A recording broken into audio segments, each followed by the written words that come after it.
Our students, they are going out and changing the world. They're the best professors I've had. It's the combination of their passion, knowledge, and energy. Participants are building networks across the globe and across industries. I am Content is not performing the same. The algorithm must have changed. It's like a blanket statement. That's not always true. I have the privilege of sitting with a YouTube employee today, back on the podcast, Renee Ritchie. I think people underestimate the power of viewer journeys. You want to think of like, if someone found my channel through this video, what's the next video that's just no-brainer for them to click on and watch? When it comes to getting views, what's the best way to think about it in the context of understanding how the YouTube algorithm works? What has changed in terms of how YouTube Shorts work and how views on YouTube Shorts work? What is the fastest way to grow a YouTube channel to 1,000 subscribers? So what are the latest updates to the YouTube algorithm, and what are the best ways to get views and subscribers on YouTube in 2025? I have the privilege of sitting with a YouTube employee today, back on the podcast, Renee Ritchie. And Renee, the algorithm always evolves. Yes. Change is a big word, because foundationally a lot of things are the same, but there's some new updates that creators need to know about. What are those? Yeah, well, just to go back for like a short second, like the algorithm tries to get better and better every day, tries to learn more and more every day. And as content evolves, the algorithm evolves. Sometimes you see creators say like, my content is not performing the same, the algorithm must have changed. It's like a blanket statement. That's not always true. What I think is happening is people see ecosystem-wide change, like they see changes on their content. Like maybe someone stumbles on them, they watch a lot of back catalog. The YouTube algorithm understands that this is the type of viewer that's interested in it. They find people who also watch the similar things. They recommend it to them. And that sort of pocket grows of like, yay, we found a new audience. And that audience pool depletes and they don't get those views anymore. Like, oh, the algorithm changed again and it went away. But really, like, I think of it like weather systems, but really it's just like strange attractors. It keeps finding new audiences. Those audiences consume or choose not to. And then it goes back to searching for more audiences. And one of the things you mentioned was there was kind of like the full recipe, or just what's that update? Yeah, so YouTube is using LLMs, large language models, and a lot of people think about Gen AI, but they're also very good at holding large sets of parameters. So for example, we can now understand more parts of a video. So an analogy a good friend of ours, Todd Beaupre, uses is before like maybe YouTube knew how to follow a recipe, and now it's better learning how to cook. So like if you watch a video, that video might have a bunch of different nuanced topics, and just serving you videos that are somewhat similar, you may not like them. They may not be what's interesting to you, so you might skip those, and those creators would see that in lower CTRs. So what this is doing is letting us more precisely recommend videos to the right viewer. So maybe you're watching something and we think you like this kind of food, but really you like these specific ingredients. And once we can understand this is what you want, we can give you much more specific videos to suit your tastes. So that's a better experience for you and a better audience fit for the creator. And basically, does the creator need to do anything different in their strategy, or are you just saying essentially using large language models, which, am I right to call that AI? Yeah, I mean, everything, AI is like a blanket term for everything. Like there's machine learning, there's like neural networks, all these things. So yeah. And so kind of like ChatGPT is a large language model, YouTube is more precisely looking at scripts and looking at all the details that are in a video. So always fighting for better discoverability, getting the right information to viewers. How should the creator think about that strategically so they can get more views? I think this one is more on the viewer side. It's more precision. So like, do you like dance videos or do you like salsa? Because maybe we're recommending generic dance videos and you're not interested in those. Now we understand you like salsa. We're giving you salsa videos. So like the creator is not going to like an audience that's not interested in them, and the viewer is getting exactly what they want. I got you. So ultimately, when it comes to getting views, because we talk all about the algorithm, but everybody listening to this, like, I want to get discovered, I want to get more views. What's the best way to think about it in the context of understanding how the YouTube algorithm works? Yeah, so I think it depends what stage of creator you are. Like in the beginning, like if you experiment, you can start to try, like first, of course, find what's passionate to you, or you won't be able to do it long term. But like once you find your passions, experiment, and you can go into the audience tab and see what kind of videos are resonating with your audience. And then you can make more of those videos, but also also videos that continue. I think people underestimate the power of viewer journeys. There are going to be some videos that acquire an audience, whether through search or through recommendations or through suggested traffic. There'll be videos that nurture your audience and giving them more of what they want.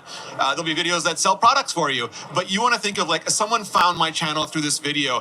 What's the next video that's just no-brainer for them to click on and watch? And what's the video after that? And so when you're building out your strategy, think about, this is a video that's going to get a lot of interest, but immediately at the end, and I want to say like, go watch this video for the big picture, or go watch this video for the details, and you want to give them something to relate to. The more somebody who loved the current video will love the next video, the more likely they'll click on and watch that next video. I know some people think that's constraining, like the algorithm is forcing me into something, but it's the audience. You create an audience, and it's a total cliche, but like if you look at Mr. Beast, if you want a Mr. Beast video and you see that thumbnail and you click, you know exactly what you're going to get. You will be satisfied with that video. There's no risk. But if there's a channel that sort of makes random videos, it's like a restaurant that makes random food.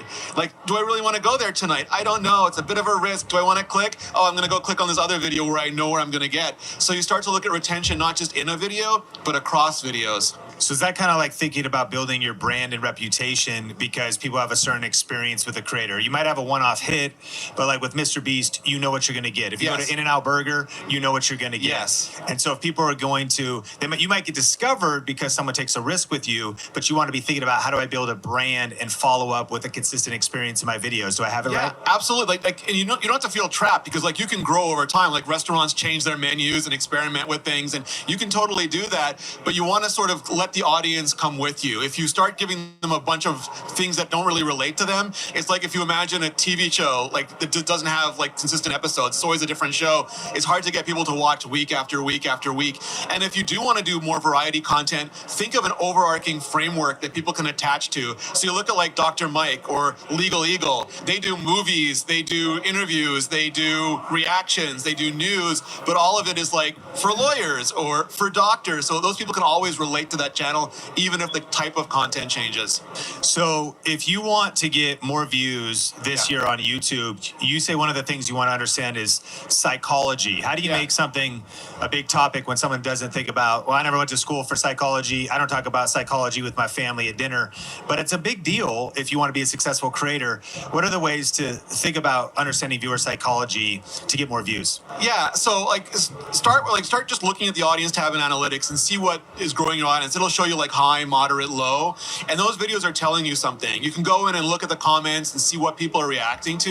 You want to figure out what they like about you, what they love about you, what is distinct about you that they're getting that they're not getting from any other channel, because attention is hugely competitive. There's almost infinite content and very finite attention. People have to make a lot of choices, so why did they choose you?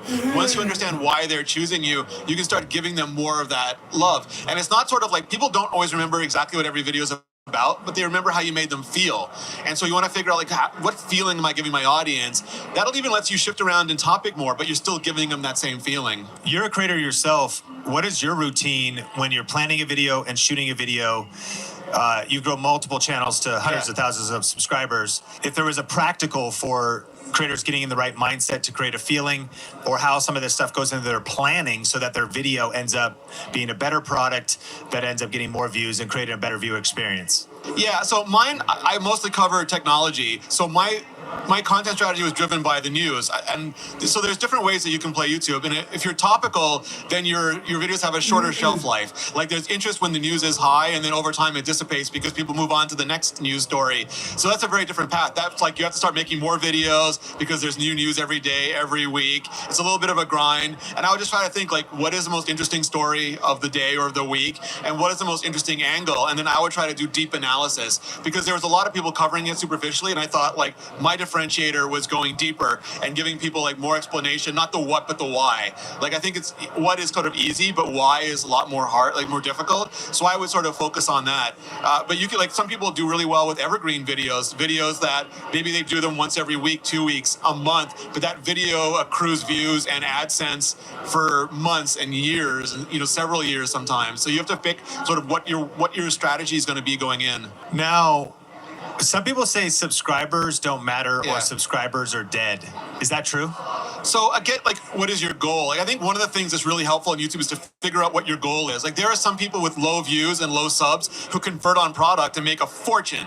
So like, if money is your goal, maybe you don't care. But for some people, subs really matter, whether it's a vanity metric, whether they want plaques, whether they want to like be the biggest, like, quote unquote creator in there. Like, there's something that's affinity to them. If someone subscribes to your channel immediately, it's a strong signal that they're interested. If someone subscribed 10 years ago, they may not have watched you in 5 years. So it's really a relative indicator. I have a friend, Dave Wiskus, who says like the subscriber number is all the money you've ever had in the bank, which is an interesting number, but it's not as interesting as how much money do you have in the bank right now, which is your monthly unique viewers or your returning viewers. So I think like in terms of channel health, looking at your current viewership is way more beneficial. Got it. And that's something that, if you're listening to this, you could go into your YouTube analytics, not just look at your total subscriber count, but look at your monthly unique viewers. That's the actual impact of your channel this month. You're saying that's a much better health metric. Yeah, for like just your channel. But like there are vanity metrics, and sometimes sponsors care about the subscriber number. Sometimes industry events care about your subscriber number. So growing it isn't bad. It's like having the box office record, you know, like you're the highest paid actor. So those vanity metrics are important, but I wouldn't like plan your channel strategy around them. A lot of people really want to hit that 1,000 subscriber mark on YouTube. In your opinion, what is the fastest way to grow a YouTube channel to 1,000 subscribers? Yeah, so if you just want like max subs going up right on the angle, be consistent. Like again, like plan store like journeys for your viewers. Someone comes in to watch a video, they should be able to watch 2, 3, 4 videos immediately after that. Should be able to binge you. Binging is probably the fastest way to grow a channel. So instead of just jumping around, and I don't know if we talked about this before, but like you take a channel that's help-based, and if you do how to fix your washing machine one day and how to fix your refrigerator the next week, it's very unlikely people are going to have. I choose to be driven by innovation in the all-electric Nissan Ariya.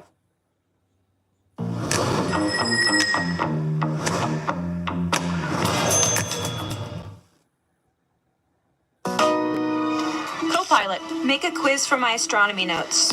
You got it. What type of galaxy is Andromeda? Spiral. What does a spectrometer measure? Light. And when was your essay due? Check out these deals of the week at Walgreens.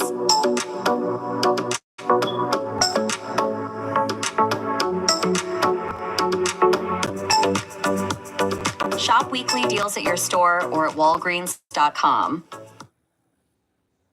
Your refrigerator the next week, it's very unlikely people are going to have those two problems back to back. So you're limiting, like someone who clicked on that will be recommended the next video, like, I don't have a fridge problem. But if it's like how to fix your dishwasher, best parts to fix your dishwasher, how to make sure you don't need to fix your dishwasher, then people who watch those videos are going to have 3, 4 videos to keep watching. Yeah, these are a lot of deep strategic thoughts. And if you're getting value, smash like. And if you listen on audio to the Think Media podcast, rate, review, share wherever you watch or listen. And super grateful for this community. There's some new updates to YouTube. Shorts view count has changed, mid-roll ad placement, and there's some other algorithm misunderstandings and even talking about shadow banning that we'll do a little bit later.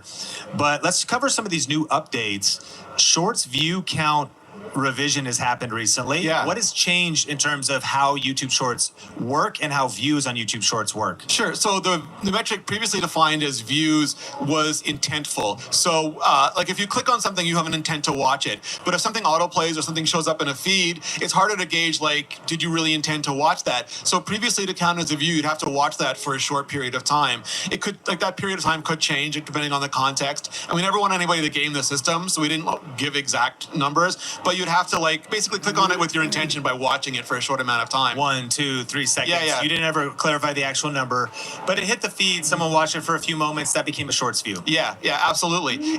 But that was sort of not the usual way that it was done, and it wasn't what a lot of creators expected. And we kept getting feedback saying it's really hard for me to judge performance of my short form videos across various platforms because you're counting views differently. Because a lot of places count views as impressions. So what we're doing now is if your video shows up in the feed, that counts as a view.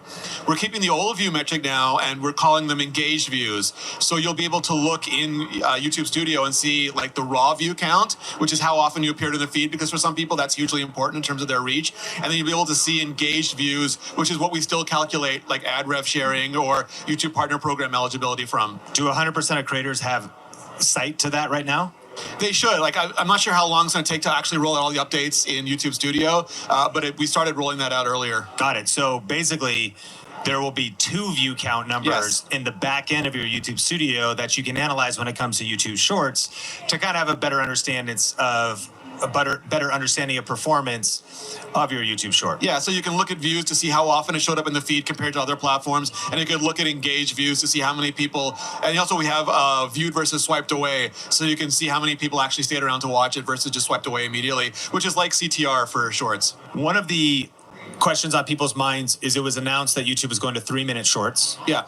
And that has been officially rolled out, but yet I think some creators are experiencing, is it really rolled out? Is it, as the algorithm really recommending, is this thing dialed in yet? Where would you say the progress of that is? So yeah, we did make the change so you can create, and we have the creation tools updated now, so anyone can go in and create up to a 3 minutes short. I think it's going to take time just as people create more and more of them, because the algorithms are learning and they're understanding better. And I think some people are going to like get into like, I want really quick shorts, and other people are going to be like, I want to learn more, I want to dive deeper, and they'll have longer shorts. And I think like it's important to be able to serve people both of them, so that nobody like you should be able to go deeper, or you should be able to change the channel is like the way that it's thought of. But I think like just over time we're going to get better and better at recommending both. So it'll be a process. Yeah. Now, is it true, my experience when I connect music natively and I open up my YouTube Shorts creation on my phone and I film or upload video that I shot somewhere else, that when I attach a popular song, I feel like I'm still limited to maybe 15 or 30 seconds. Yeah, the music hasn't changed yet. The music hasn't changed. Whereas YouTube has a licensing agreement, right, with different music. So you can integrate properly connecting a popular song on a YouTube short. But I do feel like on Instagram, you can go longer if you're creating a reel. Is that an ongoing evolution? I'm sure as it is with every platform. Do you think that'll catch up? Yeah, we haven't announced anything about that yet, but if you do want to go longer, like there's a variety of like music that you can license to make longer shorts with. So you could, I mean, if you just do your own music, or if you select songs that aren't popular songs. Yeah, or like people use a variety of services. Some of them also offer popular songs in them. I got you too, like maybe like a licked, or of course Epidemic Sound for other type of royalty-free music. I got you. Another update and kind of a new change to YouTube is mid-roll ad placement, and there's been a lot of buzz over this. People are kind of they were a little bit concerned previously, or people were trying to game the system, adding endless mid-roll ads that might interrupt the viewer experience. Sometimes, if you let YouTube do it, it seems like, of course, that's an algorithm, that's an AI, and sometimes it'd only be a few ads, maybe not that strategically placed. Or I've seen that maybe the way you do time codes or how long the content is, sometimes it's pretty excessive. But the big idea too was there's no guarantee the ad will play. Yes. Because YouTube they want to have a great viewer experience. Yes. So that's kind of what it was previously. You could either auto do mid-roll ads or you could manually do them. What was the change? So over time, people started watching longer content and also watching on television, which means previously, for example, if you watched 5-minute videos, you could get 6 of them in half an hour, and that's like 6 pre-rolls. But if you're watching two 15-minute videos or 130 or like 45-minute video, you're only getting 1 pre-roll. So mid-rolls are becoming more and more important for those videos and those creators that want to monetize those videos. But like to your point, they weren't always being placed in great areas or areas that were interruptive or would cause a viewer to dip, and just they weren't performing well in those slots. And YouTube never gave creators information about that. So like people would put like every minute or more than that, and they had no idea whether an ad was likely or unlikely to serve there, because we are optimizing for the viewer experience. When a creator places an ad, I think a lot of creators thought wherever I place a slot, an ad is absolutely going to serve there, which has never been the case. It means that those are the only places YouTube is allowed to serve an ad, because like we want creators to have that choice. Like, and if you have like a sponsor segment, you don't want any ads to play during that, or if you have like a specific like speech you're giving, you may not want someone to have an ad there. So we limit where we can place ads to those slots. So if you place a bunch of slots, there's no guarantee an ad's going to play there. YouTube's going to look at the entire experience of that viewer and determine where the ads should play. So even if you and I watch the same videos, we could get very different ad slots, ads served depending on what we watched previously, how long we've been watching, a variety of factors. So essentially it's like in the old days, there was no retention. So you could do a 10-second really cringe intro and never know like you were crashing your views. And then you got in retention graphs, and now you can see, oh, maybe I shouldn't do that 10-second intro. So now you can actually see whether a slot is likely or unlikely to serve an ad. You can still choose to put those slots anywhere you want, There's always a chance an ad might play. It's just unlikely if we mark those segments. So we allow you to we want you to just fine tune those. So you can move them a few seconds, you can move them like a few minutes, try to find like a natural breaking point, which might be like a pause, it might be a change in scene, it might be like a chapter, whatever feels natural to you. And then that'll be a better audience experience. We're also making it so you can use manual and automatic mid-rolls, because we realize some creators have like thousands of videos in their back catalog, and it's just not practical to go back and like tweak videos. So what I'm doing is I'm sorting by watch time or revenue, taking my top 20 to 50 highest performing videos, and I'm manually tweaking those, and I'm just leaving automatic on for the other ones. And the automatic system is going to be better in May when we switch on this new process. I think it's May 12th is the date, and it's going to be much better at finding those breakpoints than it currently is. So May 12th, 2025 is the date where this new process will be switched on. The new automatic ads. The new automatic ads. Well, if you've already clicked auto, will it just change automatically of your back videos? Yeah, so the new system is going to learn and is going to improve. And if you don't like them, you can still, like, for example, let's say auto put it in the middle of a sponsor spot. You can still go in there and delete that segment. So there is, for creators listening to this that are monetized, that have a library, what would you say? You mentioned a few next steps, but if you give us some next steps, there's an opportunity to make more money, increase viewer experience, and spend some time optimizing back catalog. What's the ROI for people listening to this? And what would that process look like for them? Yeah, I think, again, like, do that sorting, because there's probably, like, if you have 1,000 videos, a lot of them probably aren't pulling views, aren't pulling revenue for you. So leaving on auto is an okay way to just like get incremental revenue, because maybe across 1,000 videos, it's still enough money that you want it, but not enough that you're going to go in. And then just focus on those 20 to 50, maybe some big channels, it's 100 videos. They're still pulling significant, like they're evergreen videos, pulling significant views and revenue. And you want to make sure that you're getting as many opportunities. But like, as you know, like YouTube makes money when creators make money. It's a rev share. So YouTube doesn't want to tank revenue for anybody. We want to make sure that everyone has a better opportunity to earn. Yes, that's a awesome update. Okay, there's a lot of algorithm misunderstandings, and a lot of creators feel like the algorithm is against them. I do want to talk about some algorithm myths, but first of all, is YouTube want to help small creators grow? Every day you want to start your YouTube channel is another day of missed opportunities and untapped potential. Here's the truth. YouTube reaches more 18 to 49-year-olds than all the cable networks combined. The opportunity is massive, and the Think Media team and I want to help you seize it. I'm excited to announce our YouTube 1K Challenge, a free 5-day event that will give you the exact blueprint to start and grow your YouTube channel in 2025. Whether you're an entrepreneur, business owner, or somebody ready to grow their personal brand, this challenge is your roadmap to success. To register, just go to tube1kchallenge.com. We're going to be doing one training session a day for 5 days, and you're going to learn how to get your first 1,000 subscribers and start earning real income. Insider strategies that make viewers want to click on your videos and keep watching. Multiple different ways to earn money from your YouTube channel, even if you have a small audience, and how to build an authentic personal brand that truly connects with people. But it gets even better. We are giving away prizes every single day of the challenge. You could win professional microphones, lighting kits, and premium content creation software. And during this challenge, you're getting access to the exact training that we offer in our $4,000 coaching program, but you're getting it completely for free, and you can start with just your smartphone. So if you're ready to turn 2025 into your YouTube breakthrough year, go to tube1kchallenge.com to register. That's tube1kchallenge.com, or click the link in the show notes or YouTube description to register for our upcoming challenge. Is YouTube want to help small creators grow?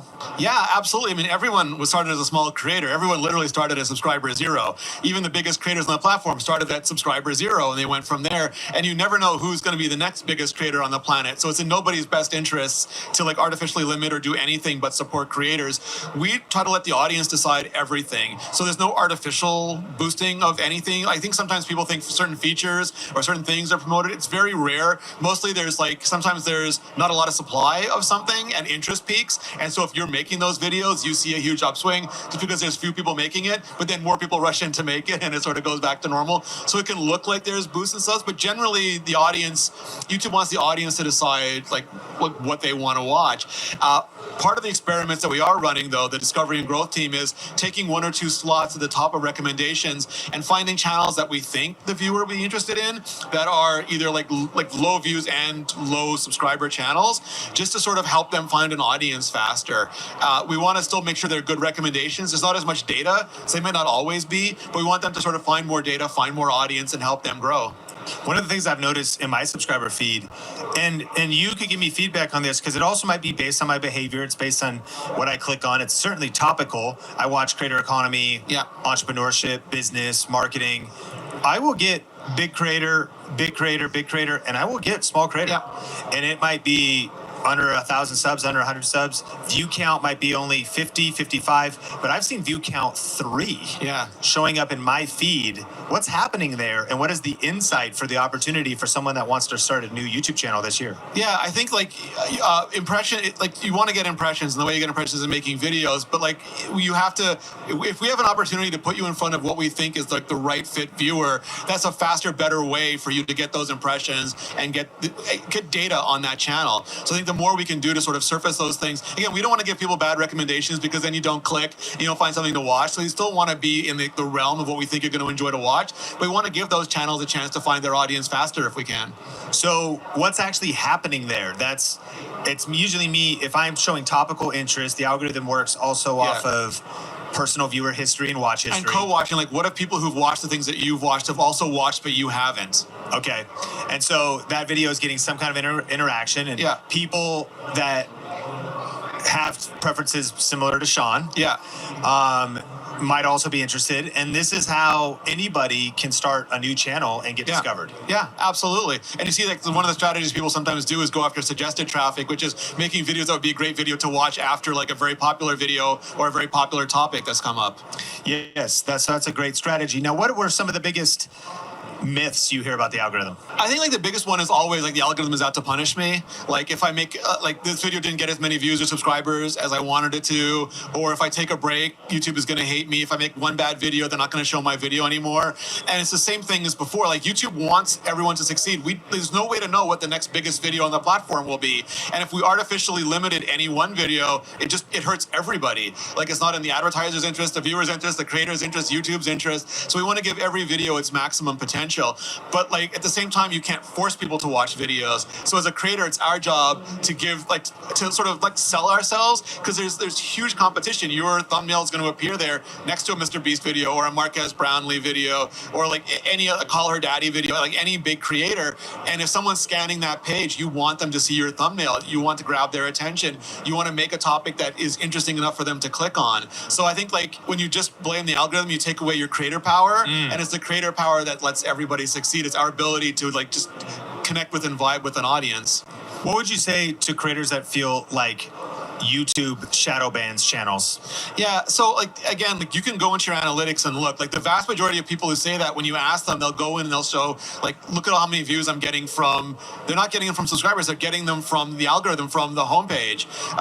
The vast amount of views happen from the homepage, and that's regardless if someone subscribes or not. They never have to subscribe to you as long as they watch and engage with your content. They're always they're gonna keep getting your content on the homepage. I didn't want to say always because it's competitive and someone new could come on and serve that audience better than you, and you might have to adapt and change. But theoretically, as long as they keep watching you, they're going to keep seeing your content, and that's almost like a superpower. So YouTube doesn't shadow ban channels?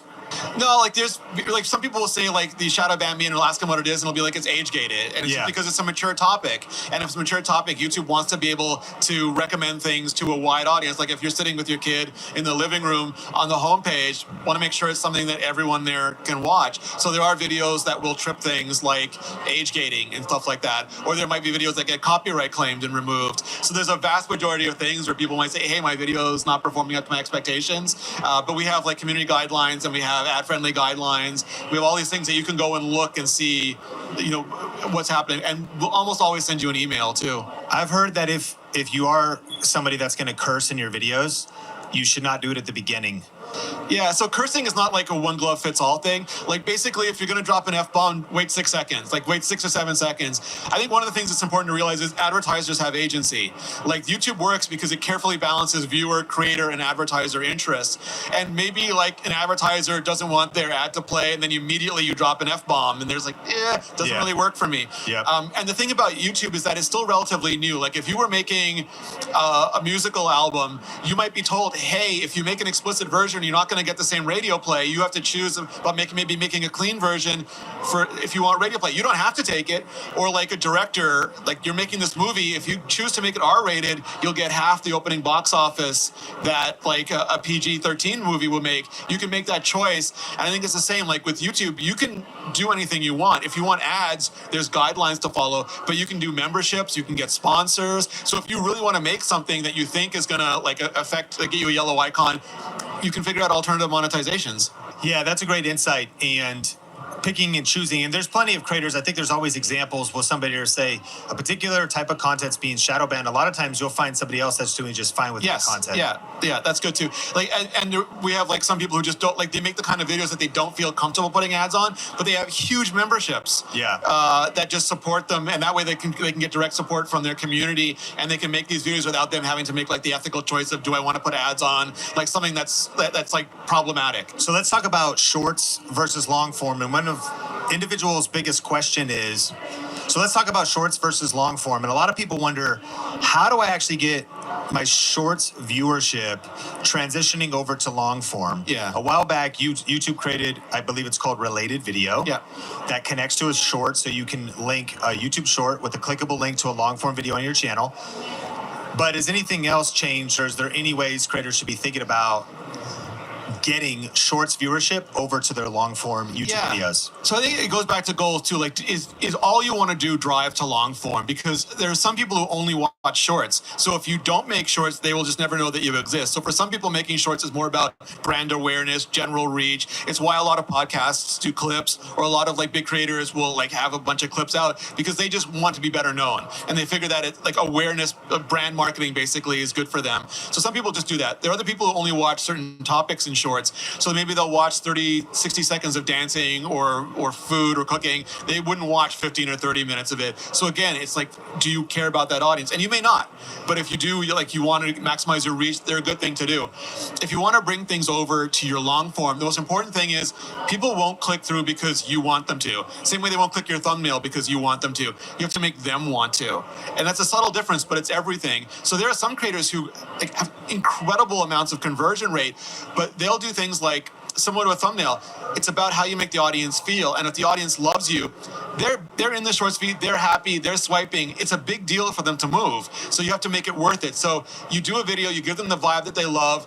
Some people throw a thumbnail on top of the button, point at it and say, hey, if you want more of this, you want to see how this ends? Like, I was watching an engineering video, and it's like, this is how the solar sail works on the satellite. If you want to see how the whole satellite works, click here. And I'm like, I do want to know how it all works. So I click through, but they make me want to. And then as soon as you click through, they reward that. The same way like a great intro rewards the click on the thumbnail and de-risks the experience, because people can click out real fast. Like, if you don't reward that experience when they click through, make it like a good thing for them, they might not stay. So you want to make sure you get their attention, same as a thumbnail, get the click, same as a thumbnail, reward it in the video, same as a thumbnail. It does feel like to do shorts to long form well, my experience, it's been storytelling. Yeah. It's a good short that story tells to open loop to the expanded story in a future video. And so that's architected. I would imagine creators, you can maybe do it later, but if you think about it, like as you're listening to this podcast, okay, that's in our program, we talk about like reverse engineer.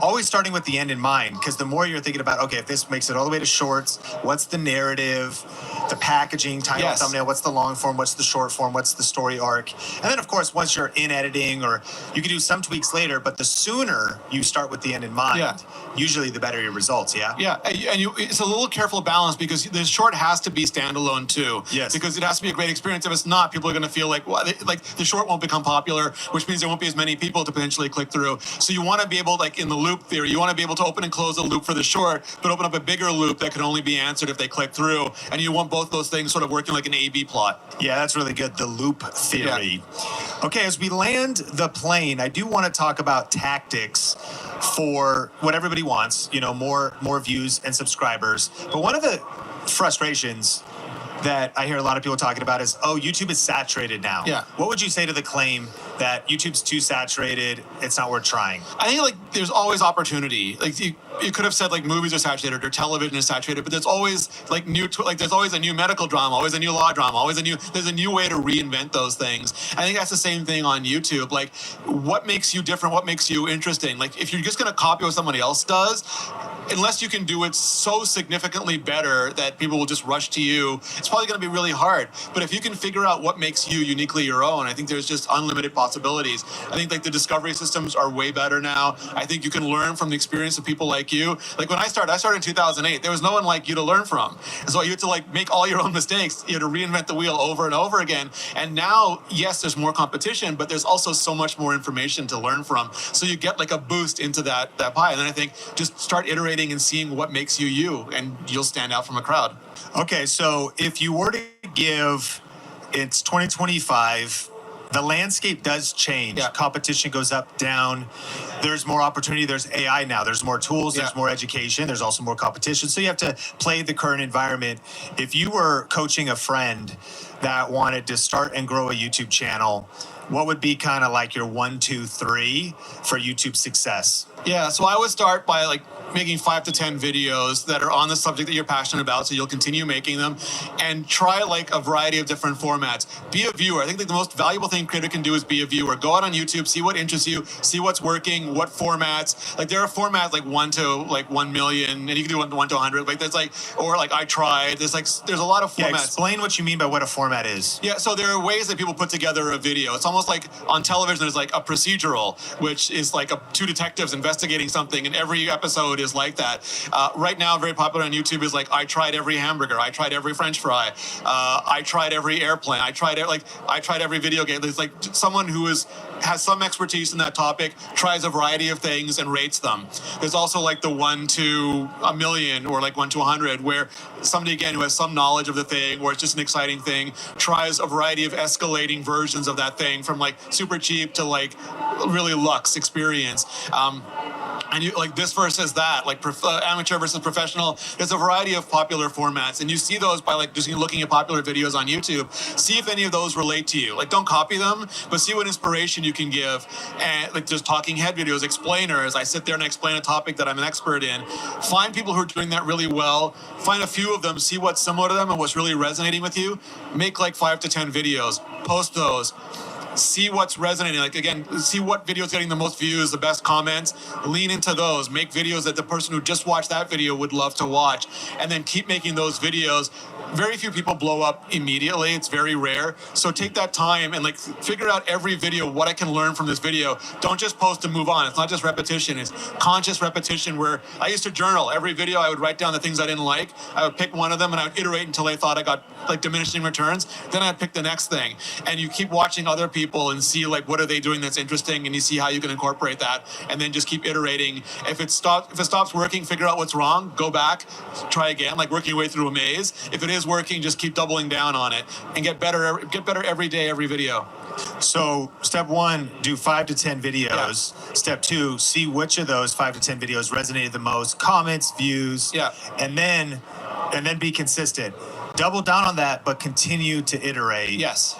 I've noticed creators seem to get stuck. I have a lot of people that will come in our community and they'll say, 1 year ago, 2 years ago, my views were here and they've dropped. What's wrong? Yeah. What do you think, without even knowing the specific situation, what's typically wrong? So there's 3 things that I identify quickly. One is that a lot of people just go to analytics and they see the month view and they don't change it. So change that to 3 months. See if you had like a viral video, because if you're only seeing the tail end of that, your views are dropping. But really what happened is you had an outlier higher performance, and your views have gone back to hopefully above normal, but pretty much normal, and you're taking that as a dip. Also look at like 3 years and see if there's seasonality, because it could be like when sports seasons start or stop, when school starts or stops, when the holidays start or stop, you always go down or up, and you can make plans to bulk record or take vacations around those times, but you won't think like my views are just dropping. And then the third thing is go to the tab. You can either go to trends and look at YouTube trends, or you can go to the audience tab, look at what other videos and other channels your audience is watching, because there could be new competition who are doing things in a fresh and interesting way. Like the audience never stops, so you can't stop either. And it's not meant like in a grind way, it's meant like a creativity way. Doing the same thing over and over again, expecting different results, but also doing the same thing over and over again, expecting the same results doesn't work either. So you have to keep asking yourself, what are other people doing? And don't copy them again, but like think of like, how can I be even a step ahead of them? That's the number one thing I notice, is that the expectation that 2 years ago you were getting a certain result, you're still doing the same thing today, and you're still expecting your views to be that. You got to reinvent yourself. You got to stay on that cutting edge. Well, I do have one final question. Oh, just kind of like, that's not a YouTube thing. Like it's very like bands to get multiple hit albums, to have multiple seasons of a hit TV. Like most TV shows start patterning out after a few seasons. Movie franchises, like it's hard to keep reinventing yourself, and sometimes you have that dip, which is what forces you to do the reinvention. It's rare for a musician. There's lots of one-hit wonders. Yes. Or they have one-hit album. They maybe have a sophomore that does all right. Yeah. But those that reinvent themselves over 5 decades, multiple decades, and continue to find relevance, and perhaps actually drift into maybe not obscurity, but just core fan base. Yeah. The majority feel like they disappeared for a while. Yeah. But they survive, they maintain core fan base, but then they might come back. Yeah. And if they can recreate multiple arcs of success, absolutely, it comes back to this idea of reinvention, staying creative.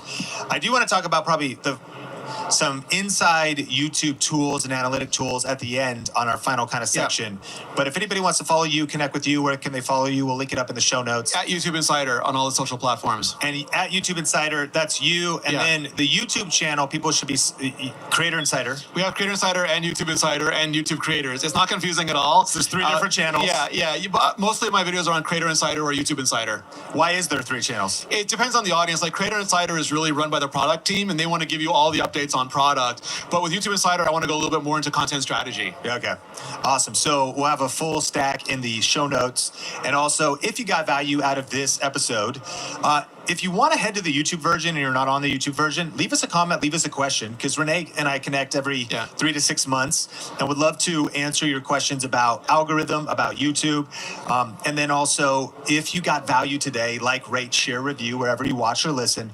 I actually do want to unpack, in the back end of YouTube, you mentioned one feature. Similar audiences watch channels, similar audiences watch videos. And I want to talk about the research feature, which is now called inspiration. I think we have both now, because like research will give you more search-based and inspiration will give you more AI-based. Okay, so let's break it down. So these are some powerful tools in the back end of YouTube that any creator can use to get more views. One is similar audience watched in regards to channel and videos. How should creators be using this? I think like it's a way to see like if there are any blind spots, because like you might have a bunch of ideas, but your audience is also watching these other videos, and maybe they're a topic you haven't done before. And again, you put your own spin on it, but it's just like an opportunity. It might be like the packaging that seems attractive to you. Like you always think we know stuff, but the best way to actually know something is to keep testing it. Like keep holding yourself honest, because like maybe your thumbnails have gone stale. Maybe you've missed something big and that your audience really enjoys. And that's a great way to see what they're actually clicking on and watching. So these are free tools. It's just right in your analytics. The key is to go in now. Do you know how big your channel needs to be to even get these metrics? It varies, because it depends. Like, so you can have like smaller subscribers, but more views, more stuff. So it just like, it needs a certain amount of data, and then it starts showing you those things. So if you're a brand new channel, you might not be seeing this feature, but if your channel's established, you could go into your YouTube studio. What's powerful here is, what would you recommend? Set aside some time on your calendar to go look at it and expose yourself to other channels your audience is watching. That's going to give you a lot of insights. But also to look at the videos and the channels, like you said, what are they doing? What are their topics? How's their storytelling, editing? How's their thumbnails? You could do a surface level look into this, but if you actually take some time to analyze, like what would you do if you were to set aside, make a cup of coffee, set aside a few hours on a Saturday and really do like a methodical research process? What would you do? Yeah, so the first thing I do is like try to watch YouTube, not like what I like, but just like YouTube as a job. Like I go in there and I spend an hour, I try to do that every day. Some days it's hard, and just see what's popular on YouTube. And it doesn't mean like the biggest creators, but there's all sorts of like really interesting trends. Like there was Cozy Comfort where people were watching like long form leatherworking and woodworking and camping, and just I want to see what's interesting on YouTube because there's maybe something I can learn and apply to myself. Maybe not, but like I want to see what's successful because there's different genres, there's different ways creators are doing it. What's like Ryan Trahan doing that's really interesting to me as a tech YouTuber, for example. Then I also try to look at what you were talking about, like look and see what other videos people are making, what blind spots I might be having. One way to think about it is it's not going to be great. Like it's going to spark ideas, but like one of the worst things for a creator is like the blank page. I have no idea what to do. I don't know what title to use. I don't know what thumbnail to use. So if you go into like research, you can see like what queries are people asking that are similar to what's on my channel, but nobody's really serving them yet. And maybe it's not a great opportunity. Like for me, it would sometimes be, oh, there's not enough content about the 5-year-old iPhone. And I'd be like, well, I won't make that video. I totally understand that it's a search gap. It's not for me, but oh, maybe I could do like, is it the right time to upgrade? So it sparks those ideas. The research tab is similar. Like you can start going through there and exploring like what videos could I make? Like I'm a travel creator. I've done these. What's another place I could go to? And maybe it gives you 3 or 4 ideas. Maybe one of them like vibes with you. Maybe none of them do, but you're like, oh, that's not a right fit. But I just realized if I went to the next country over, that would be great. So a lot of it is just meant to be sort of like your jamming partner that you can just go back and forth with. Because not everybody has like you on speed dial, but they can go in there and get like a bunch of information to be more or less helpful to them. So then to be clear, you have, these are free tools as well that YouTube has added. Research has been there for a while. That's kind of SEO keyword based. Yeah. Search terms, Trendy topics, things, trending things. Inspiration's newer. Yeah, inspiration is basically understanding like the data that YouTube has and being able to sort of have a conversation with it. So it'll recommend titles for you. It'll recommend thumbnails. It'll do like if you wanted to draft up like a script for you, it'll give you like bullet points for a script. And again, like probably not great, but probably a starting point if you're looking at a blank page. You're like, oh, now I know what I want to do with my thoughts. I've also seen it has a view predictor that says like likely to get a lot of views on your channel, kind of like a high, medium, or low. Yeah. And so you can sort of validate the idea before you invest energy into it. Yeah, and again, like maybe your gut's telling you something different, but it'll give you like a good shot on what to invest in. And maybe sometimes, like again, goals, the smaller audience is super important, and you know they're going to convert better. So like I don't want to make this big thing that gets a lot of views. I want to make this small thing that sells a lot of product. So like you can balance all those interests off each other. Yeah. So these are some cool tools. To be clear, go into your YouTube analytics. You've got similar, your audience also watches these channels. Your audience also watches these videos. You've got the research tool and the inspiration tool. And this is a good reminder for every listener to update your YouTube app and to make sure you've downloaded the YouTube Studio app or updated it, because there's always new features. And some of those is a little bit different on desktop. Sometimes there's more nuance on desktop in terms of how those tools work. Advanced analytics. Advanced analytics is on desktop, but on the app is the inspiration tab as well. Yeah. And I've noticed the experience is sometimes different. It actually seems the inspiration tab on my YouTube Studio app kind of leans shorts. And versus the desktop version of the inspiration app. Yeah, I think it's trying to meet creators where they are, and like a lot of shorts creators are mobile first, sometimes even main app first. Like they don't even look at Studio. Totally. So we want to make sure the tools are where the creators who use them most are most going to find them, at least at first. We want to eventually get everything to parity, but there's always like trade-offs to be made. Well, Renee, thank you for adding so much value to our podcast and our community and Think Media Podcast. Like, rate, share, review wherever you watch or listen. My name is Sean Cannell, your guide to building a profitable YouTube channel, and I can't wait to connect with you in a future episode. For Power Mop has hundreds of strips, scrub away sticky messes, even from grout lines. Worship them with Sheba Selections fillets. 99% of creators, views alone won't pay your bills. In today's economy, the YouTube game has fundamentally changed. While millions chase viral moments and subscriber counts, most will never turn those vanity metrics into actual income. The algorithm shifts, ad rates fluctuate, and suddenly that video with hundreds of thousands of views barely covers your coffee budget. I've personally worked with creators who hit millions of views but can't afford to pay their rent, and other creators that are making 6 and 7 figures a year career with modest view counts. What's the difference?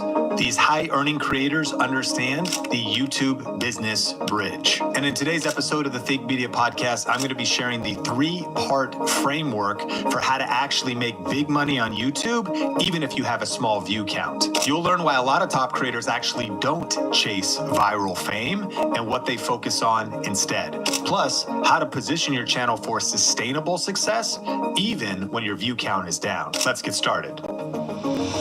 Let's dive into session number 1. We have such cool stuff coming up. There's going to be a lot of business breakthroughs, a lot of opportunity for Q&A, breaking things down on the whiteboard, but there's going to be some foundational sessions. And I do want to kick it off with our first session that'll kind of tie a theme of our whole 1.5 days together and talk about the YouTube business bridge, the strategic path to impact and profit. And, if you've been a part of our program, VRA and VRA Accelerator, then you'll be familiar with our system. I know we have some new people. Thank you for just jumping into the event. And, one of our favorite quotes is, you don't rise to the level of your goals, you fall to the level of your systems. And we're going to be talking about our 7-step system all event, always going back to the 7R system. And today, though, specifically, we're going to be talking about a specific framework for this room. And it's the YouTube Bridge Framework, Views, Leads, and Sales. We're going to identify your biggest opportunities, fix your weakest links, and then map your next 5 to 10 priority actions. So in this session, that's what we're going to want to do. And then after a session like this, you'll be maybe taking some notes, making some notes. There'll be some discussion and a chance to really process. And what we're asking ourselves kind of all event is, hey, what do I need to fix next? Not just what is all the things to do. There's so much opportunity on YouTube, shorts, all these different things. But what is the next most strategic move for me and my business?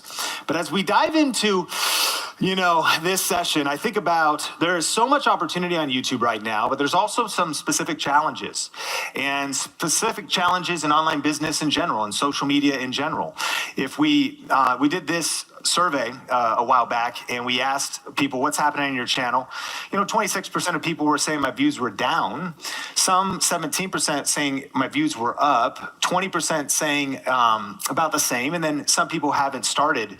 And so we are seeing a few challenges happening. There is organic reach decline. We're going to be able to overcome every single one of these challenges, but it's true.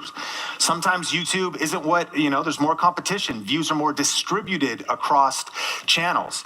Economic challenges, content overload. Figuring out how to stand out is more important than ever before because there's more stuff to watch than ever before, more creators than ever before.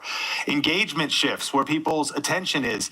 Technology shifts, AI coming in, and all these different things. And so Gary Vaynerchuk at our last summit actually said that the current landscape of social media requires more rigor. And over the next couple days, we're going to get really geeky. Like, what does rigor mean? It means like more attention to detail on titles and thumbnails, more attention to detail in our scripting, more thoughtful about our strategy, more work being put into things. Can we overcome challenges? We absolutely can. But it's like it used to work if you played just checkers on YouTube. Now we got to be playing chess, more strategy, more thoughtful about what are our next moves, what is our sequencing going to be. And so the biggest mistake 99% of people make on YouTube that I see when it comes to the fact that the algorithm can be up and down and views can be up and down is actually chasing views. Now, I know that all of us are here for views. Like, how do we get the most views? How do we go viral? How do we do those things?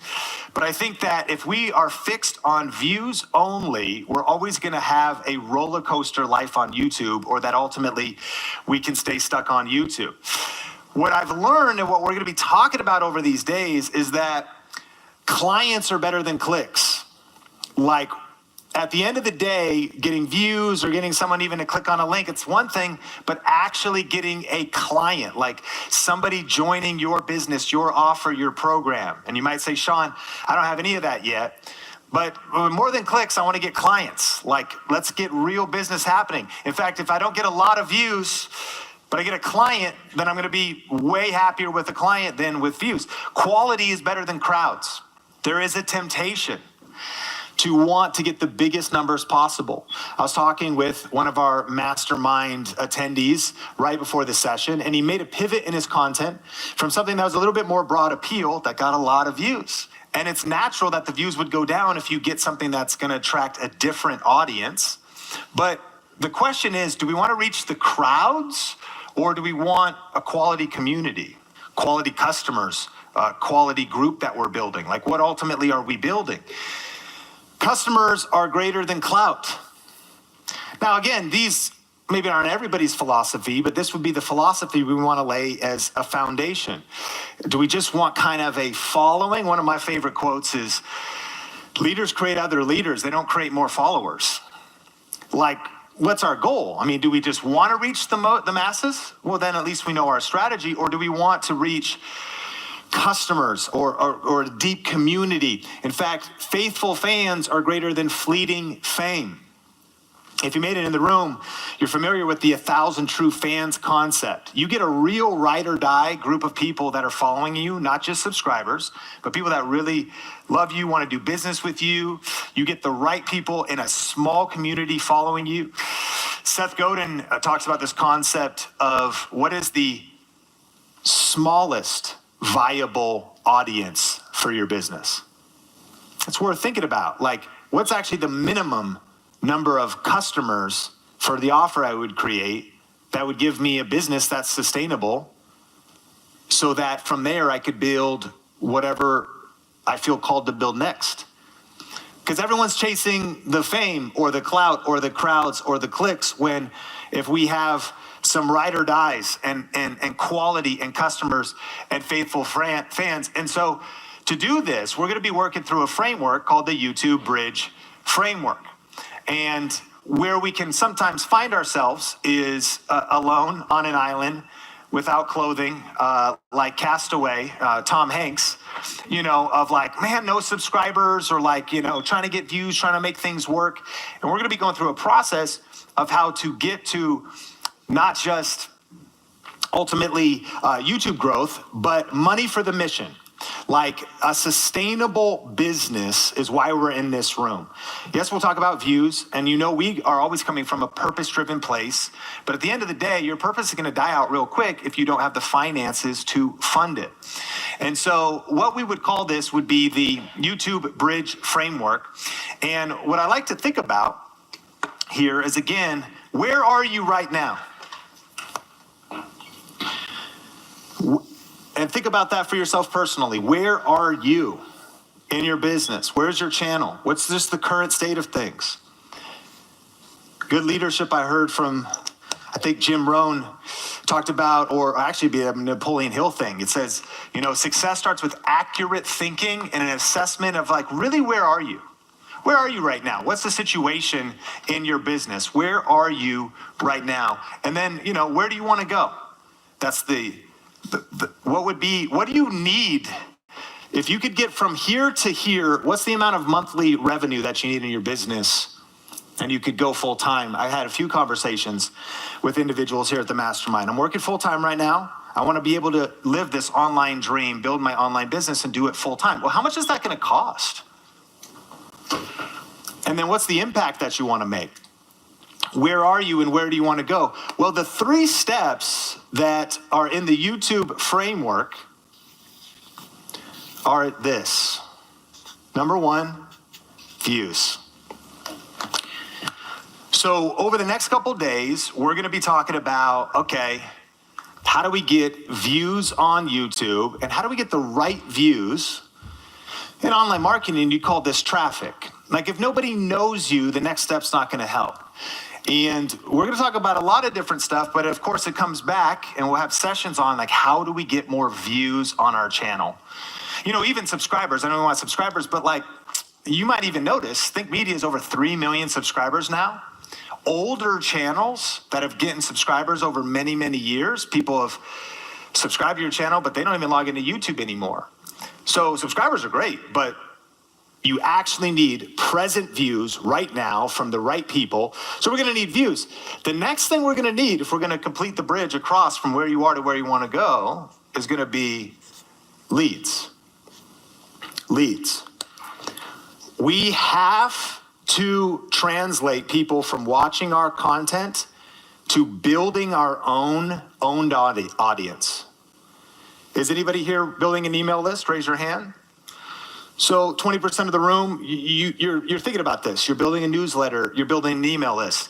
Now, sometimes that is the overemphasized way of doing it, and I think that's what we should be doing. I think it's email marketing, and email is so important.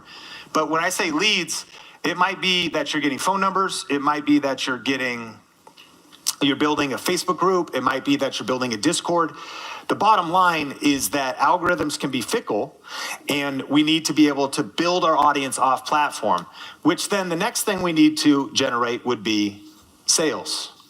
That we translate in this whole process, how are you going from YouTube into a sales process to some sort of offer that you have?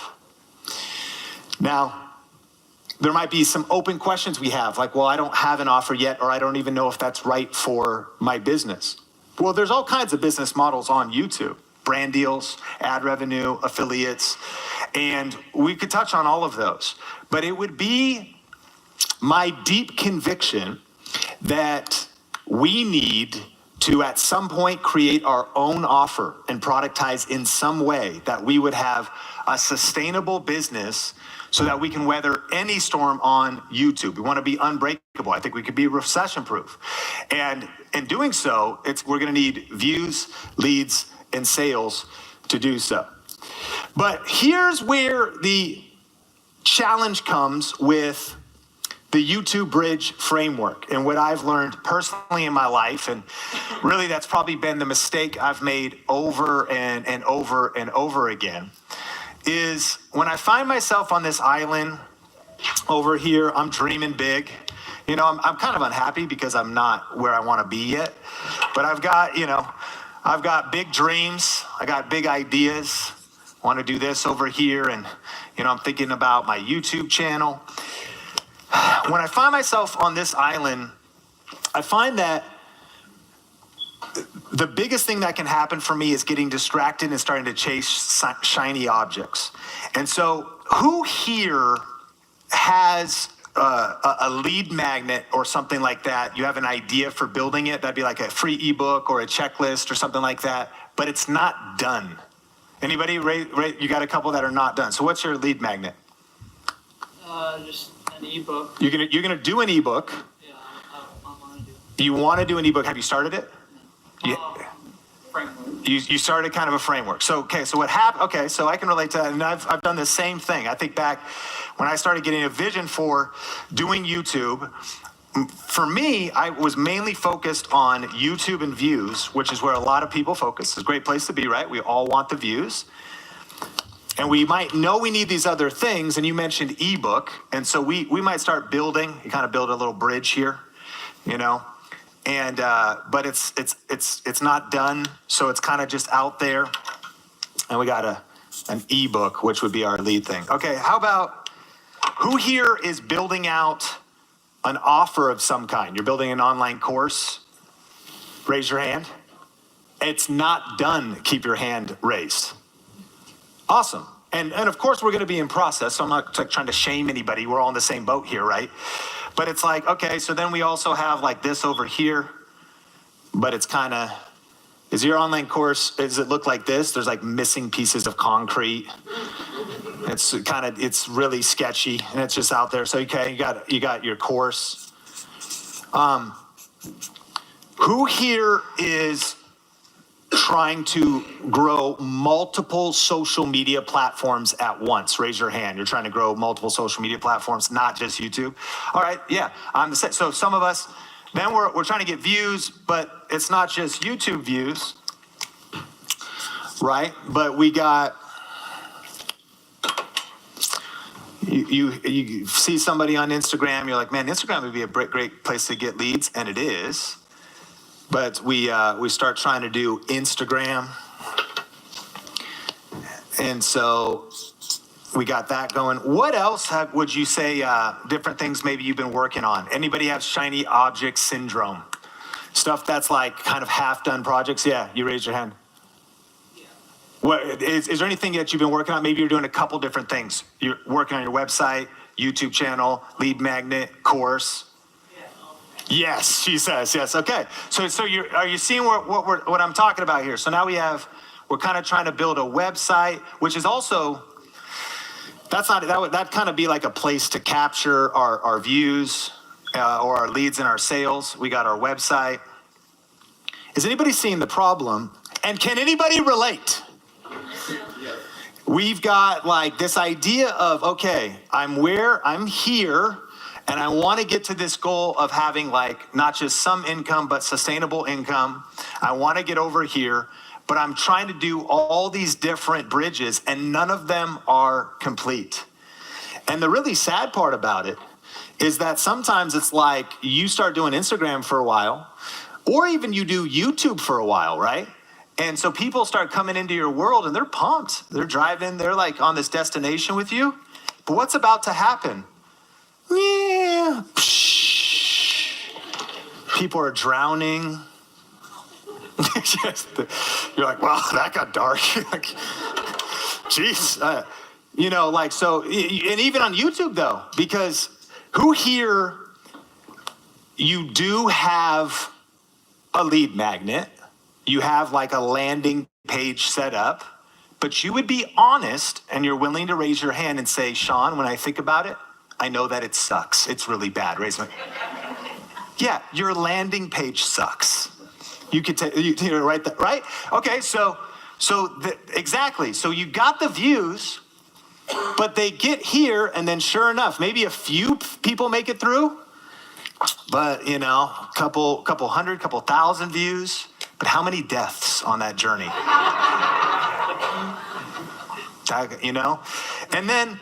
And if you've got the leads and they make it through your landing page and they download your thing, how many people got stuck in junk mail? How many people got stuck in spam?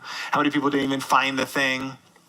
All right, they make it to your offer, like your checkout page, the experience with purchasing your offer. If they even really, is your offer really dialed in? Is it really irresistible and aligned to your audience? Is it actually aligned with one YouTube bridge, or is it is it such a perilous, snaky ride through here that like the amount of people, you could have 1,000 start here, you could have 1 million start here, but the amount of people that make it here, there's only a few stragglers. There's so much dangers and peril on the bridge that their cars all beat up by the time they make there, right? Because our thing's kind of broken, our checkout process isn't working.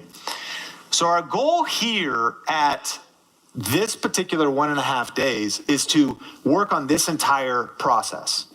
And for your business to think about getting, honestly, one bridge built. And here's what I've learned, that even if you've got one right now, and that would be that who here, full participation, you're creating content, you have a way to capture leads and bring them into a sales process, and your sales process is actually working, and like the Stripe money is coming through or PayPal money is coming through, raise your hand, the whole process does work. Awesome. So by the way, look around with some of the people you're meeting here as well, because iron sharpens iron. Like, what do you use? What's your software? How does this stuff work? Because once you get this thing duct taped together for the first time ever, that's a huge feat. But what I've also learned is that even once it's put together, sometimes the temptation is to move on to something else, when ultimately going back and improving it, maybe reinforce the structure to handle more traffic, more people. How can I improve that part of the process? And oftentimes, what we think is the broken thing, I just need more subscribers, I need more views, I need a bigger channel, may not actually be our biggest issue. It's these other pieces of the bridge that often are the struggle point. Are you a business owner or serious content creator that is struggling to crack the YouTube code? Are you feeling stuck, overwhelmed, or just plain frustrated with slow growth? If so, then our new one-on-one coaching program at viralvideocoach.com is your premier ticket to YouTube success. Becoming the authority in your niche, attracting engaged leads and loyal customers. We offer one-to-one coaching with our YouTube experts that'll help you get results fast and a supportive community that's cheering you on. So if you're ready to stop wasting time with trial and error and to stop leaving money on the table, then head to viralvideocoach.com to apply to see if you qualify for our coaching program. But heads up, this offer is not for everybody. It's only for serious content creators and entrepreneurs that are ready to take action. So if that's you, head to viralvideocoach.com to apply or click the link in the show notes. All right, let's jump back into the episode. And so here's a couple of steps as we break this down to of what we just talked about and what we're reviewing. Step one is get the right views. Get the right views. If we think about it, someone's over here on, or we're here trying to get over to prosperity in our business and impact in our business, and we start getting a lot of views, and people make it onto the bridge across to the other island, only to realize that they're on the wrong bridge. Man, you can't turn around until you get to the other side. Like, oh, I'm distracted. You ever done? I've done that. I just think about I missed that turn when you miss that critical turn, and now it's 20, 25 minutes. And so just getting views is what everybody's obsessed with, but we want to get the right views. And that's why when we start with our 7R framework, it's always reverse engineer first. It's start with the end in mind of who would be the right audience to attract for this whole bridge to work together. So here's a cool AI trick for getting the right views. Number one, who is your client? Number two, what are their problems and desires? And then what we want to do is just run that into AI to think about who could we attract, what content would we create to get the right views? Okay, so one volunteer. Yeah. Shout your name out. Joe. And your channel. The Married Life. And are you doing the leads and sales thing yet? Yeah. What is the offer, Joe? I'm doing for views. We have 4 different free PDFs they can get. We have a free sex conversation starter, date night questions, 52 date night. Did you say sex? Okay.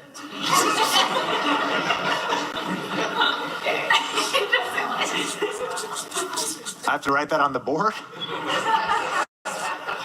Okay, so you got 4 PDFs, sex. What else? Date night questions. What kind of channel is this? No, just kidding. Date night, okay. 52 date night ideas. Okay. And then 3 T's of communication. Okay, so we got 3 T's of comms, 52 date night ideas. Which one's the best one? Yeah, by far. All right. Man, Think Media Mastermind just got 0 to 100 real quick. Okay, so, and they all work? People download them? Yeah. And then where's it go?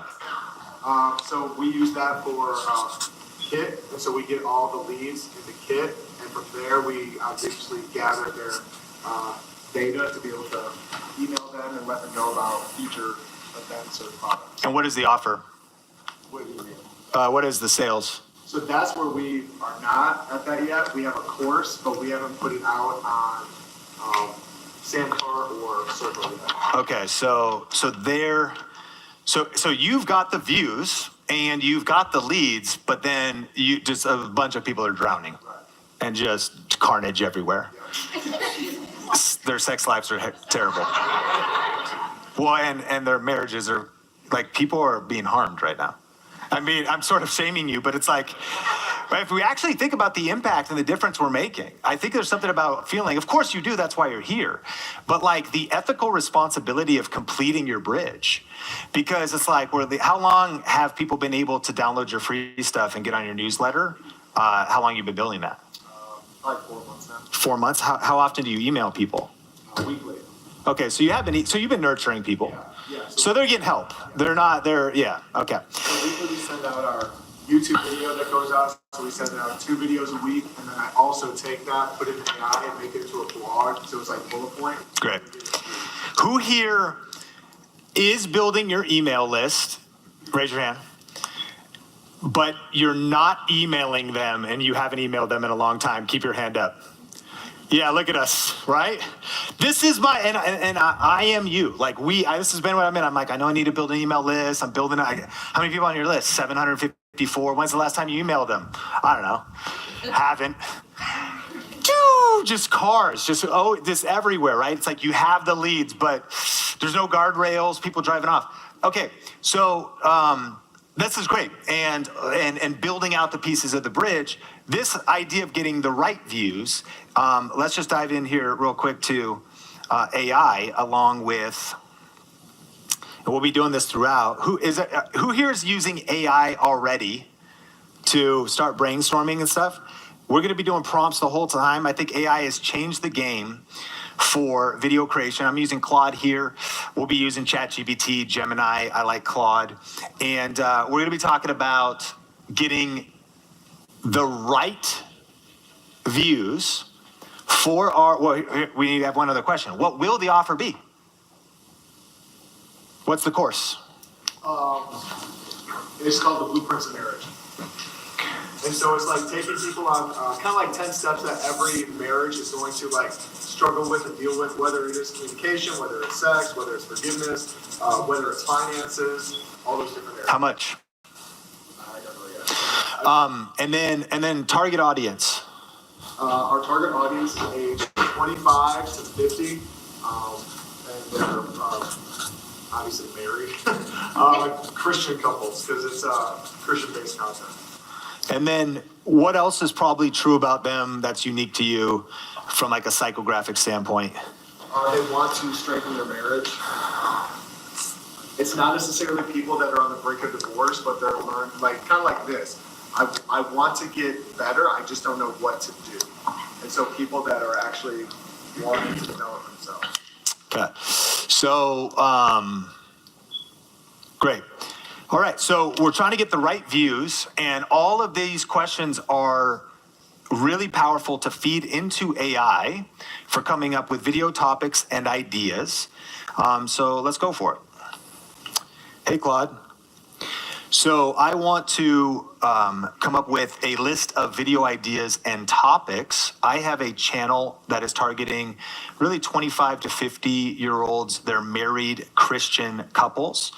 They're not necessarily on the brink of divorce, but they want to strengthen their marriage. They might be having some relationship issues. And ultimately, I want a lot of good topic ideas, but eventually I'm going to offer a free gift, which will help people with their sex life in marriage. And eventually I'm going to offer a Blueprints of Marriage course. So I want to attract serious couples. And I'm looking for some 10 topics that would be broad appeal on YouTube to attract this group.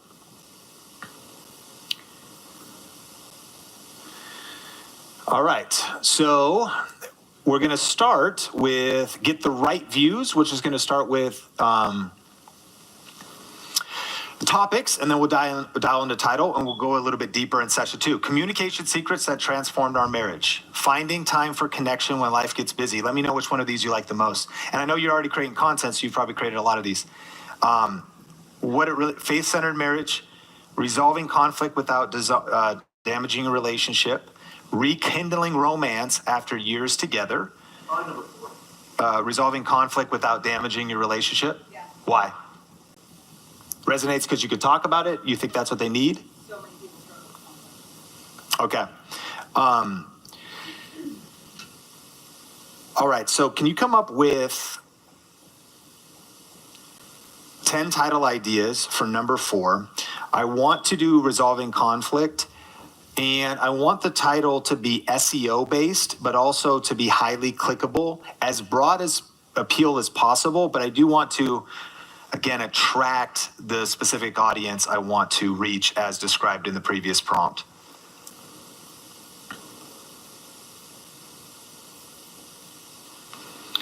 All right, 5 conflict resolution techniques that saved our marriage. Stop fighting, start talking, a biblical approach to marriage conflicts. Let me know which one you like best. How to resolve any marriage argument in 15 minutes. That's pretty cool. That one's really good. All right, we could stop there. Was that helpful? Yeah. Any insights on that process? Is that kind of how you've been using AI, or is that kind of a... Yes and no. I got to get better at using it for coming up with the titles. But I have, like, again, just to your point, used AI. Like, hey, what are the top 10 things or 15 things that married couples struggle with? I want to break this down into, these conversations. But what we've seen, and Alex has done such great coaching us on this, even when I get ideas or Chrissy gets ideas or AI gets us ideas, the views that we get the most always have to do with sex. Yeah. Like, and you said that, sex sells. So it's like people want that. Because we'll put out stuff that I think is really strong for 15 minutes, how to like dissolve, yeah, what is that answer?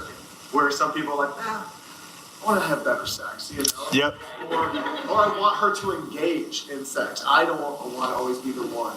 And so, like, because we've had that conversation where she's like, I feel like we talk about sex too much. But Alex is great because he's like, but if this is what's getting the momentum for growth, you can still add in the other things, but maybe you are known more for that one. Sure. Topic. Well, and absolutely. And again, the big key here as we keep going is all of us in this room, we need to know our ideal client. And did you hear like their level of knowledge of their ideal client? Very good.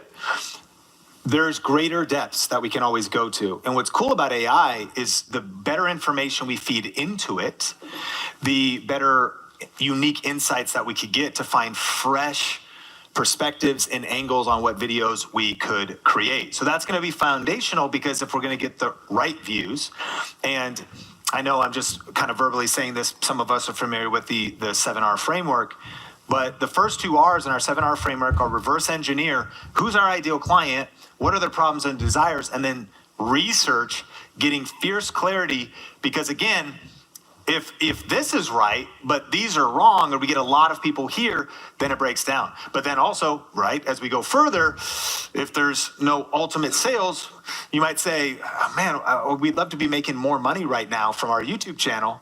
But I'd probably point out one of the biggest problems would be a lack of an actual offer, because if you just complete that bridge, we're going to make it all the way across. I saw the hand. I have a question about your opinion. So if he uses a title like that and at the end says to have better sex, yeah. At what point does that become too redundant, using the same finish line? What's your opinion? Yeah, so the question was, if he uses a title like the one that we used here and then just adds to have better sex at the end, I think that would be unnecessary. That would be fluff, in my opinion. You just have the chance, like, I think a mindset shift would be get comfortable with creating videos, create a lot of videos, and commit, and have endless content ideas and always be ranking them by the next one you should make. But we teach in VRA, like, one keyword phrase, one topic idea, one video. So don't try to force things together. Sometimes you might be like, oh, I kind of want to say 3 things in this video. Let me try to force it all in the title. Make 3 videos. Does that make sense? So if it's about sex, I'd go all in on that, but I wouldn't just try to, if you could spice it up and it's true, but it is interesting to say how to resolve any marriage argument in 15 minutes, a Christian perspective. Now, it would be potentially, it would be much broader appeal to not say a Christian perspective. This is an interesting point, because you might get more views, and that wouldn't be a bad thing. But if you know that eventually you're going to be selling a course to Christians, calling out your audience is a good thing. But it's discipline to actually sort of be saying, I'm going to get less views. If you're telling the algorithm who to show this to, and thus clarity of the YouTube Bridge framework is critical. You may be realizing I'm not chasing virality, I'm chasing the right views as principle number 1. Okay, so step 2, get leads from your videos. So one of the commitments I want all of us to make is to create your first lead magnet. What's a lead magnet? There's terms for it: freebies, giveaways. It is essentially free premium value, and it should be that. You should give away free, valuable content on YouTube. That's what YouTube is. And then you should give even more valuable free content off of YouTube. Now, on screen is a list of possible lead magnet ideas. And this could be an ebook, a checklist, a white paper, a webinar, like a free web class. Chances are you've watched one of my web classes. A challenge is technically a lead magnet. 5 days, it's a lot of work. A calculator could be a lead magnet. It's anything you're giving in exchange for somebody's information. But the challenge that so number one, I want you to create your first lead magnet. And while here, by the end of this event, identify what would be the best lead magnet for the bridge I'm trying to create. My second challenge to you is that if you already have one, I want you to assess if it's good or if it needs to be fixed. We're constantly asking ourselves, what do I need to fix next in my business? Does it need to be fixed or improved? My next challenge to you is if you have 4 or 13, like a lot of us might have, which should be eliminated or ignored. It's not a badge of honor to be like, I've got so much stuff going on. In some cases, it might be identifying what you should say no to. One of the things early on is I just kept adding, and this was my bridge problem. I'm working on writing an ebook that I want to give away free, and I'm working on a free mini course and a free 4 video series that I'm working on. And I put out a lot of mediocre efforts and incomplete bridges, but I haven't completed something and done it at a world-class level. So even with your coach and over the next day and a half, we could be pulling up landing pages, looking at them, having somebody here go through it. Hey, yeah, let me try it. Hey, can you try to go through my process? They enter their name and email and nothing happens. I used to work at a place called Red Robin. It's a burger joint. They have free bottomless fries. And things would happen. One of our greatest fears as a server and as a waiter of tables is that one day we might get secret shopped. And then we'd be talking to other servers. They'd be like, do you think that's a secret shop, or do you think they're asking you questions or seeing, did you offer them a refill? Did you offer them any upsells, dessert, all the stuff? Did you hit it all? So the powerful thing with secret shopping, though, is when was the last time you secret shopped yourself? And so our own bridges is like, yeah, I mean, I kind of got my landing page set up and, doesn't really work on mobile. And how's the email deliverability? Is there certain words in your emails that trigger things? Like, we're here to coach you through this whole thing, but what I have found is that getting this whole bridge complete, working, and then considering this, that maybe it's time for expansion. There's so much traffic that's trying to get to the island. Let's add 2 more lanes. Let's do a construction project. Yet the temptation could be to try to build the next bridge instead of improving the one that we're on. And so we want to get leads from our videos and figure out where are we sending people. And again, we got some real estate agents in the room. If that means like, hey, shoot me a text. I just spoke for the CEO Summit at Keller Williams this past Monday. And in my opinion, as a real estate agent, what would I want most? I think I would just want the person to text me, because that's where the business is happening. Get their email, cool, that's fine. But I want them, I want to text me right now and let's start talking. We engage in text. Maybe DM, but here's a good question. What is the least friction path to make it through your bridge? There's sometimes things that we do that we didn't even realize. We're like, I just don't know why there's sales, why we aren't getting sales. And there's like a blockade, right? There's like literally blocks that have been set up because we've created friction of some kind, that it's like enter your email and go to the page, but the page was broken, which is, again, we try to fix those things. But like, how can I just make this as streamlined and as smooth as possible? Which brings us to step 3, which would be generate sales. Now, over the next couple of days, when you do affiliate marketing, you don't even need leads. If you can get really good at views with good calls to action and integration, go straight to sales. You can just compress the process. Problem with like affiliate marketing, though, which has been a big piece of my story, is on Amazon, I get like 4%. When I created my own offer, especially a digital product, I get like 97%. It's better. I mean, I wasn't good at math, but like 97 is better than 4. And so what is your irresistible offer? And how does your sales process work? What is your irresistible offer? And how does your sales process work? And this is a challenging one, because just because we actually have the bridge completed, sometimes it's good to evaluate and actually say, does this need a total renovation? Does this just need some paint and some touch up, or does this need a total renovation? What part is actually maybe broken in this process? And so when we say, what do I need to fix next? It's like, maybe I actually need to fix who's my target audience, what's my vision, what am I actually building here? Maybe I need to really master the getting of views. But again, if I'm getting a lot of views, I don't know where they're going. Maybe I am getting people really interested in my lead magnet and wanting to improve their romantic life. And okay, so let me really dial in this offer. And what would be the best name? And what are people wanting? And could I send, how many people on the email list? Approximately. Actually, 300. 300. Two ideas I would do. Number one, have you surveyed them? So could I, when I'm at the lead stage, survey and ask to get data about the exact things, problems they have in their marriage, things they would want, areas they want help, and the style they would want help in. Have AI be like, hey, I want to survey my 300 people. This is who they are. I want to create a course. What questions could I ask? I don't want it to be very long. Let's do it. And survey so that this will be a way to fix and improve or build for the first time.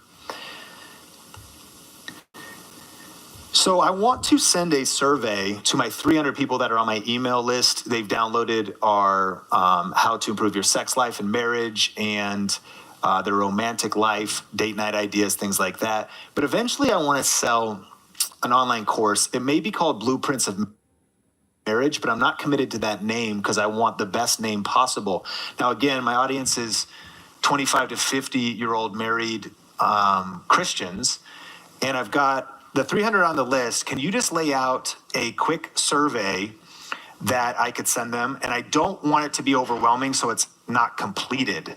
So can you just, based on data, give me the best length of questions that I actually get the highest response rate that would give me the insights that would help me produce the best digital product possible and give me language that I could use in marketing. And with tools like Typeform, you can get this up and running in like 10 minutes and email your people before lunch. And this would be multiple choice. What's your biggest challenge in marriage right now? Select 2, communication issues. This data is going to be powerful for all kinds of stuff. And then if you could improve one aspect of your marriage immediately, what would it be? Which format would you prefer for marriage improvement content? Video lessons, audio, interactive modules, text-based, live group coaching? What would make you most likely to invest in a marriage course? Which of these potential course names appeals to you? A couple different names. What price range would you consider reasonable for a comprehensive marriage course? Any other thoughts on what would make this course valuable to you? 7 questions only. Sweet spot, typically yield 83 to 89% completion rates. Mix of multiple choice, tells you exactly how to do it. Type that in. You could send that and tell us the results tomorrow at the mastermind. Powerful? Here's the second thing I would do. I would do a free Zoom call with anybody that wants to show up. When I was creating VRA, one of the first things I did pre-creating an offer was I developed a framework. The 7R framework wasn't pretty yet. It didn't, it was on paper. It wasn't even visual yet, but I wanted to test it with people.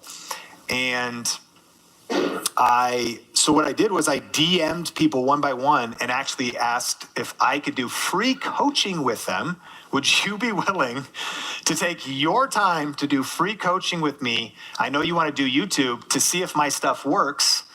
In exchange, if it works and you're willing for a video testimonial before I even started. So if you got on Zoom, build some relationships, you're starting to create a beta group immediately. But if you also record those calls, the way they say things, the words they use could all be put into your marketing. Pretty powerful. And so what is your irresistible offer? Some of what we just talked about there is how we could be workshopping our irresistible offer. Or you might be thinking right now, like, I do have an offer, but I don't know if it's that irresistible. I mean, again, like, it's like a wooden, bridge from an Indiana Jones movie from the Leeds over to the island. Like, I don't know if anyone's even gonna make it across that thing compared to what it could be by improving the offer, refining the offer, thinking about what it is, dialing in price, things to tweak, and then how does your sales process work? And then how fluid is that entire experience? And so this is the YouTube Bridge framework. And there is really trying to make it as simple as possible, but I think you see that it's really just three things. It's views, leads, and sales. And my challenge to you is to get one bridge, one working, and to go back to that bridge and get it improved before expanding, because I think there's a lot of power in that. As we get ready to transition, I'm reminded of the story of Steve Jobs when he came back to Apple in 1997. And by this time, with his absence, they had gotten to a place where they just had added like hundreds of different product lines. And so the company had become really complex and all these different things that were happening. And he was famous. He came in for slashing it down to like 4 products, just cutting everywhere. And it really made me think of the YouTube Bridge framework. Like, obviously at that time, Apple was already generating millions. They had a big business, but I had fallen into the same trap at the beginning of my business, in the middle, and I still fall into the same trap today. Like all the way back in 2014, my wife and I were living in Irvine, California, in an apartment right by Irvine Spectrum. And I was a campus pastor at a church at the time, but I wanted to start building out side income. One reason was because my salary at the church was about $72,000, and because I opted out of Social Security and got a housing allowance as a pastor clergy, they said it was an equivalent of 80, whatever that means. And so cost of living to live comfortably in Irvine, California is about 125, they say, is what's needed to live there. So my motivation for side hustle was just to like keep us at like a water level and try to rise beyond that for our finances. And so at this time, I'm making YouTube videos, and I had money coming in from affiliate marketing. I had money coming in from ad revenue, but it's like 50 and 100, and I do some freelance projects, and I love that stuff. Like, I know that if you made it into this room, you're an ambitious, you've probably done a lot of things, different side hustles, you've done all that kind of stuff. It's all helpful because it's learning, but it's random, right? And what I did not have is I did not have the views, lead, sales thing. Well, from the power of investing in mentorship, which you already know is the most powerful thing you can invest in. And at this time, I discovered someone named Chalene Johnson, and she started talking about even the power of building an email list. And I was like, maybe I should do that. So I remember I was like, I need a lead magnet. And I had written one random chapter for my friend Phil Cook for his book about social media. So at least it was fast. I was like, well, I already wrote something, and there was no AI in these days, right? So I like saved it as a PDF and like put it up on a page, but it was terrible. Like it was so bad. I mean, it had like nothing. And so I was making some videos, and I was kind of sending it to that lead magnet. I did another thing called YouTube for Churches. It's actually a good idea, but put out some videos, but it didn't really go anywhere. I remember I did give away a free video series. And maybe it actually did go somewhere. I wrote an ebook, and the ebook was $7. And so by sending people to that. It was good. It was an offer, but it wasn't an offer at a scale big enough to generate any kind of revenue, or I didn't have the next thing. And so I remember I was trying to run my Facebook page, and I was trying to run my YouTube channel, and I was building this YouTube for Churches thing, and I was building the Get Noticed thing, and all of that. And it made me think of Steve Jobs. That like even at the beginning, when I had no right to be doing 36 different things, like I was still chasing a lot of stuff. And so that was the campus pastor days. And then eventually though, that even once we got established, I think about, we started having some success, and we do launch Video Ranking Academy after I learned how to rank videos and generate a 6-figure income off YouTube and ranking videos and talking about tech as well as some other niche products. Start teaching what I know in a program that a lot of you have been through.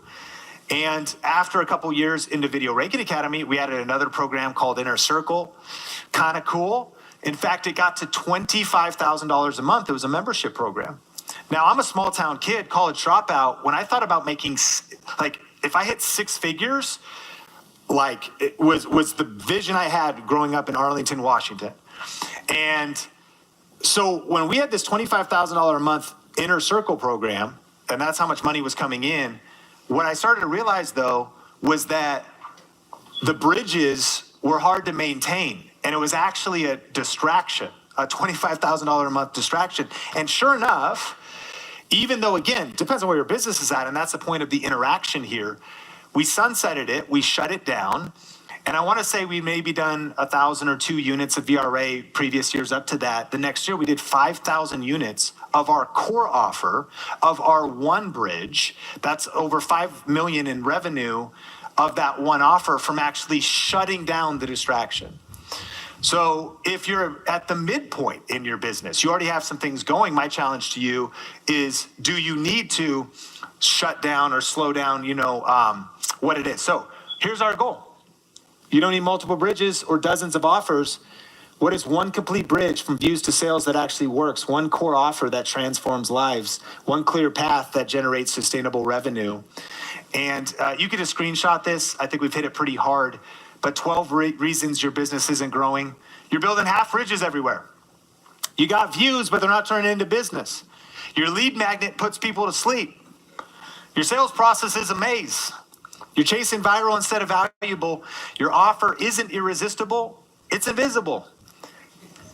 You keep changing direction. You're treating YouTube like a lottery ticket. You're building without a blueprint. Your bridge collapses under pressure. You're stuck in feast or famine, or your checkout process is broken. So here's your next move. And Brian, I think you can help us into discussions or whatever. But let's journal. Let's talk about it. Identify your biggest constraint. For you, what's the missing piece? What's the choke point? What's the weakest link? And if you were, I want you to keep a running list of your next priority actions. Don't overthink it.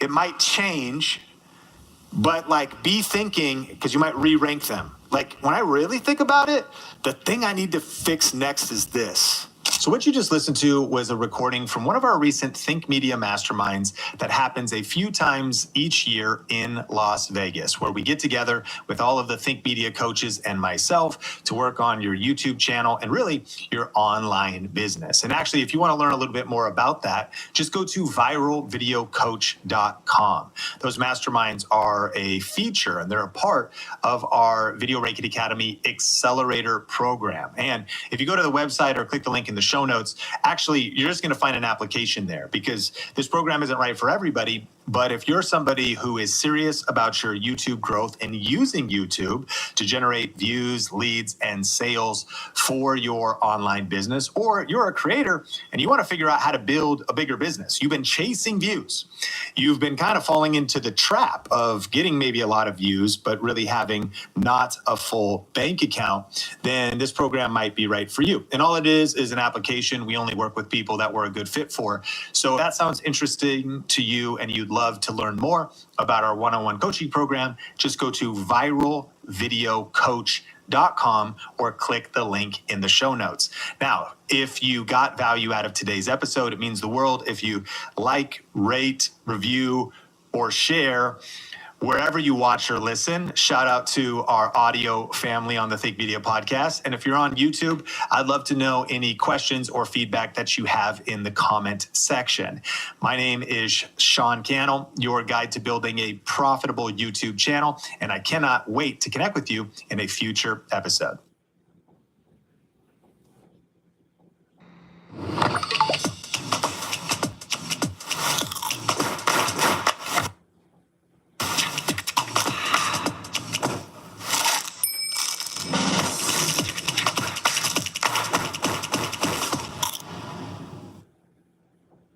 Moisturizing hair care isn't a myth. It's native shampoo and conditioner.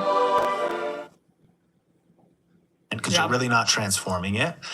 And then there is also a big case to the fact that some creators are so big, somebody will create a great video, and that person might shout them out, might give credit in the description, but if they also react to almost the same video, which happens a lot of times, and this would happen from streamers who mainly just stream, but then cut things out and upload that to YouTube, and they're so big, they get tons of views there as well. Yeah. So maybe the small creator or kind of the mid-size creator, or the middle class of content creators in the creator economy, full-time, but like hustling, like paycheck to paycheck, like trying to make it work.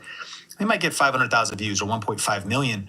And then this person over here reacts to their entire video, gets 8 million views. But the thing is, just because they shout you out, what are the chances they already watched the video? Because they reacted to the entire thing. So even if your video gets, they're not going to rewatch it. They watch that person react to it. So I think it's an interesting debate in terms of what's happening with React content. But I would plant my flag here saying, you know, one of my friends, Ruslan KD, kind of in the faith space. I mean, I just think he's really got it dialed in. He doesn't react to the entirety of things. And that's what some people are doing. They play they'll take somebody's video essay and watch the entire thing, which is their freedom to do and even could be fair use. And some creators are grateful for that. But I think when you take a clip of it, when you take a few clips of it, a few highlights, and then when you really add your commentary, and then when he's like, stick around at the end and I'm going to connect a Bible verse to this. And he does, like, that's the way to do React. I think to really transform, to do it, to maybe shout out the creators, to cite your sources. And so it's a spectrum. I think it's underrated for a lot of creators listening to this, and a chance going into 2025. In 2025, I think that React videos might be something you want to add to your strategy. And Craig, you actually had experience with reacting to a video and had seen success, right? I did, yeah, I did. The video that I made on my personal channel that allowed me to get monetized was a reaction video to a music video by NF. And then all of the comments basically said in that video, I mean, it got maybe, I think like 80,000 views, maybe 100,000 views. I can't remember, somewhere in there. But all the comments were like, you should start a React channel, have this be your React channel. Why is this your only React? And I'm just like, what have I done to myself? This is not what I set out to do. But no, I did see a lot of success from it. And I think if I could go back to one of the strategies that I would have implemented would have been the Ruslan model, where he reacts in real time. And it cuts out a lot of the post-production and just is a really efficient way to make content just very quickly. Find something that you're maybe an authority figure on, or you have a lot to say in that category, in that niche. React to content in real time in a live environment, and then you can just churn out videos. I mean, Ruslan was doing how many videos a day? I mean, 3, 4, 5 videos a day, which is crazy. I mean, we post 1 video a day if we're lucky, right? So a lot of people, I think, post 1 video a week. So a live environment, though, that opens up a ton of opportunity. Yeah, he created a smart system. I think it's also interesting. I mean, you're 1 React video away from getting your channel monetized. Yeah. That pushed you over with so many hours because the video popped up. I'm curious, did you mute the audio? I did not mute the audio. I allowed it to be picked up? Yeah, I allowed it to be picked up, and then it was just copywritten. So it was flagged as copywritten, so I couldn't make any money off of that specific video. But the watch time and the subscriber count is what got me monetized. So I just took 1 hit of like, I could have made maybe a few $100s on this video, but it's fine. I don't need it for this one. It'll get me into the partner program and then can start making money. You know what I've also seen lately in the back end? Sometimes there's a split it'll say we saw the song and now it's being split, like the revenue. Interesting. I've not seen this in the back end. So it's just and that's a good mindset, because some people, well, music content's kind of a minefield if that's all you do, because every single video would get flagged if you kept doing it. But that idea of also, well, what if I get copyright? It wasn't like a copyright strike. It was just that any revenue would go to the owner, right? But yet it was the path to getting the volume of watch hours. So that's actually kind of interesting, which again, I think thinking about React content, there's some opportunity there for creators. Absolutely. Our next category, starting a second channel, overrated, underrated, what do you guys think? If I'm talking to our community with love and empathy, starting a second channel is really overrated, because it's hard enough to run one YouTube channel well. Hey, we're about to get back into the podcast in just a second, but I have a question for you. Do you want to grow your personal brand this year? Do you need more leads and sales in your business? If the answer is yes, then right now is the best time to go all in on YouTube. Today's podcast is brought to you by thinkmasterclass.com, where you can get on-demand access to a 1-hour deep dive training revealing how to start and grow a profitable YouTube channel this year. For a limited time, you can get access to this on-demand class entirely for free, where you will learn the 3 biggest mistakes that people make when starting a YouTube channel, the new rules and changes that have been happening on YouTube and how you can use them to create an unfair advantage, and the exact strategy we use at Think Media to generate over 350,000 organic views every single day. The data is clear. 70% of viewers claim that YouTube makes them more aware of new brands. So don't wait any longer to start growing your brand and business with YouTube. Just go to thinkmasterclass.com to get access to this no-fluff, highly tactical, free on-demand training. That's thinkmasterclass.com. It's hard enough to run one YouTube channel well if you're got a day job and it's your side hustle. It's hard enough to run a YouTube channel well if you're full-time. It's hard enough to run YouTube channel well if you're full-time and you have a team. Like, I think at every level, like, to really, there's always like new levels you can improve the actual one channel. And I mean, it's hard enough to run one business. It's hard enough to be married to one woman, you know? That's why, you know, polygamy didn't work out for me. Like, you know, but you know, ultimately, like, so it's actually kind of funny the way that, if I quote him directly, Dr. Phil actually said, when it comes to even life and picking decisions and making decisions, he says, God gave you one ass, so pick a horse and ride it. That's Dr. Phil. I mean, that's the way he said it. That's great advice. And so, I mean, and this is as we are now speaking on our second channel, Think Media Podcast channel. And, but to that point, there's 3 of us at the table. And a lot of my stuff will get chopped up and maybe repurposed. I am doing kind of my Wednesday show on the other channel. That's hard enough to sustain, but you're posting on Think Media. But look at us. There's multiple people here, and there's a team, and there's 2 channels. And, you know, I got a channel with Benji that was kind of like stopped. He started uploading again. So I have another. We actually just have a couple of videos that might go on my Sean Cannell channel. And I'm like, I don't want to go down that road. It's hard enough with a team of 31 people at Think Media or something like that right now, probably 40 with contractors. And I don't want to go to 3 channels. I feel like even the 2 is hard enough to sustain. And so, but you know, it depends. And it also, like, there's different formats. Like, some people are churning out AI content, or they have, you know, maybe something that's more content farms, which I don't think is a good idea, but, you know, different formats, or they have a clips channel. There's different things like that. So it depends on what we're talking about. Right. But everything takes mental space. Everything takes decision fatigue. And if you chase every new opportunity, it's not even just the fact that there's opportunity there. Every new opportunity you chase also creates new problems. Another open loop in your brain, another thing to do, another place to post. So I think it's super overrated, because one of the number one things I hear is like, hey, Sean, I'm multi-passionate. So should I just start 3 channels for each of my passions? And I'm like, what? Like, and it takes discipline to say, okay, let's just hold on to that. But if I was to give some advice, let's do a test. Can you just put your other passions on pause and pick one? Even if you just give me a year, and see if you can even, because what inevitably the path they're probably on, if they were to do that, is like it's hard enough to post your first month's worth of videos and keep it going for the second and third month. In another podcast, you talked about all your friends that will be like, hey, what's your advice to start a YouTube channel? You're like, how about you post some videos? And not only start posting videos, like keep posting them because life will happen. So I think it's actually very overrated. If you're like more established here, where you're like, well, I'm full time, I got money, maybe there's a media company, there's team around it. Well, it's a different conversation. But for most, there's something about the power of focus. And I'd recommend there's a lot of good books, but there's a book called The One Thing. Focus, we've said, stands for follow one course until successful. And maybe sitting here at 40 years old with a 4-year-old and a 2-year-old, being a creative that has chased multiple shiny objects and done multiple things at once. If I even look back, I'm like, man, really the power, like in a business, the power of having like one funnel that's really great and converting, the power of having one signature product that's like amazing. People that want to write a book, they haven't even written one yet. They're like, I actually want to write 5 books. Okay, Fred, how about you write a book? And then it's like, but what if you also wrote one book? And easier said than done, but like, there's this book by Ryan Holiday called Perennial Seller. And the idea of like something that's really quality, something that's really crafted, something that's not just, oh, AI can write a book for me. Okay, cool. But like, is that going to really like change lives and change the world? I don't know. How, if you put extra time in it, and Benji and I put 4 years into YouTube Secrets, like another year into the second edition, and it's like 140,000 copies have been sold and people are still buying it. So while somebody else might have written, and even to sell 5,000 books is incredible. But it's like, I've written 10 books and they all sold 5,000 copies. That would be 50,000 copies sold. It's amazing.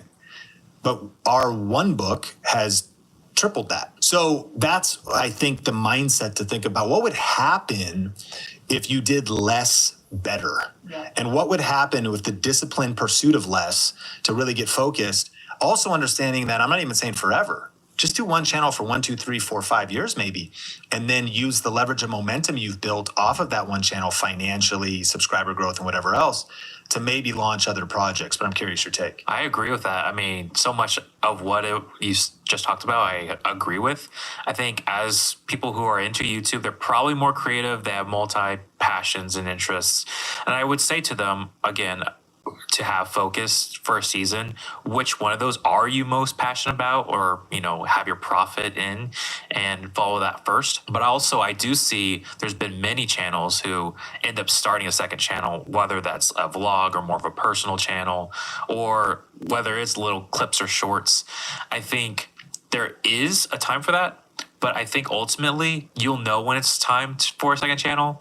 But if you're first starting off, don't really consider that too much at the start, because you need that focus just to get one channel off the ground. I completely agree. I think it's overrated for most people, and that you probably need to just focus on your, if you're wanting this to be a business opportunity, if it's just a passion project, sure, start as many channels as you want. If it's a creative outlet, it makes you feel good and feel inspired, and you want to post to multiple channels, and you want to do a hiking channel and a camera channel and all this, that's great. But if you want to focus and grow and scale, I would not divide your efforts. I'd get laser focus on one topic, one niche, and really try to grow in that and not really worry about a second channel.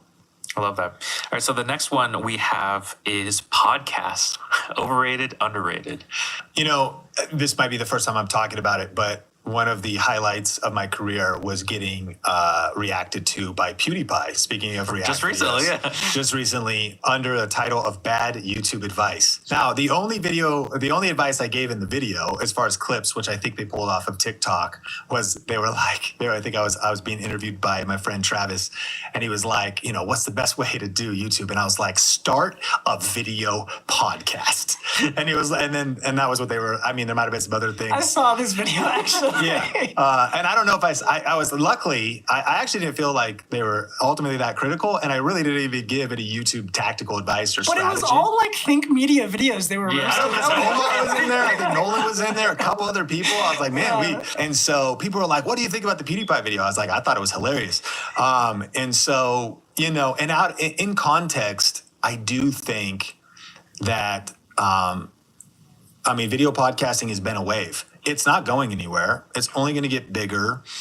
But it's one of those formats that I would really ask. I'm going to say overrated. I think starting a video podcast is overrated. or maybe it's at least properly rated. I don't think it's an underrated strategy. Here's where I would come from. A video podcast is just a format. Yeah. It's kind of like saying, is YouTube, overrated, right? Which is a legitimate Is oil question. painting overrated? Yeah, and so it's like, medium. yeah, it's going to be like, is the opportunity is in the creativity, the strategy, the positioning, if you look at the book Blue Ocean Strategy, like, are you just an echo in a particular industry or topic, or can you really be a voice? And the goal is not to be better, because there's so many great podcasts that are dominating. How can you be different? And that advice is going to apply to any YouTube channel. How can you find your unique edge with long form videos? How could you find your unique angle on a particular niche with shorts? And the same with video podcasting. So it's really a year ago, it would be underrated. YouTube starting a new feature of the podcast feed. They'll probably continue to evolve that. YouTube Music, jumping on it, if you will, quickly, even jumping into podcasting and distributing it on all the different platforms. I think it's for professionals and business owners. I'm all over the place. Like, you can score it anywhere, but I'd be like, it's actually still underrated in the sense of, like, I just did a coaching call today with somebody, a business owner in Sacramento, real estate agent who really loves doing video podcasting and wants to bring on local. He's had a couple local politicians on, local business owners, local entrepreneurs. It's a passion project, a way of networking, a way of building his influence and connections in his local community and city. And so it's like, well, genius. And I guess he's not trying to be Joe Rogan, although that'd be nice. But a local Sacramento podcast with local politicians is not even a Joe Rogan play. A Joe Rogan play. So that's kind of where I think it depends. And that would just come back to, like, what's the strategy? What's the niche? What's the angle of it? As opposed to, like, I would agree with PewDiePie. Like, start a video podcast. Because that's, like, actually kind of a meaningless thing to do. And there's really good memes. I've seen, like, all over Instagram and stuff, like, please stop starting podcasts. Like, can we put, like, limits and regulations on selling podcast microphones? Because if it's just a bunch of people sitting around talking about what, or just an echo of everything else about what's the angle, what's the difference? And that gets back to, like, business 101, marketing 101, branding 101, positioning. And so it's still an opportunity, but maybe it's properly rated or even underrated this year. Overrated. So I think it's still an opportunity, but it's probably properly rated, or it's overrated as just, like, the format. Yeah, the format. Yeah, I agree. I don't think it's the end all be all to start a video podcast. I feel like a year ago, 18 months maybe, everywhere I turned was like, start a video podcast. And I think for some people, it's just not the right move. I think it depends on your communication style, your niche.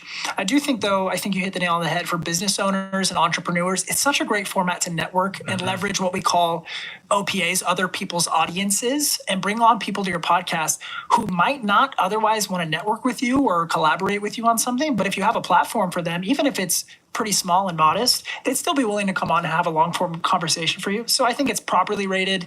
It just depends on kind of what channel you have. Yeah. I love that. What is our next? Our next one is channel memberships. Properly rated, overrated, underrated? I don't think I have. Teeth sensitivity is so common. Immediately it feels like, somebody's poking directly on their nerve. I recommend Sensodyne. Sensodyne toothpaste goes inside the tooth and calms the nerve down. And my patients say, doc, it really works. Look, it's lightly breaded. Presenting Tyson lightly breaded boneless chicken bites. The industrial grade products you need. Granger, for the ones who get it done. Jalen has no idea he's lost his Mac charger. He'll find out sometime tomorrow.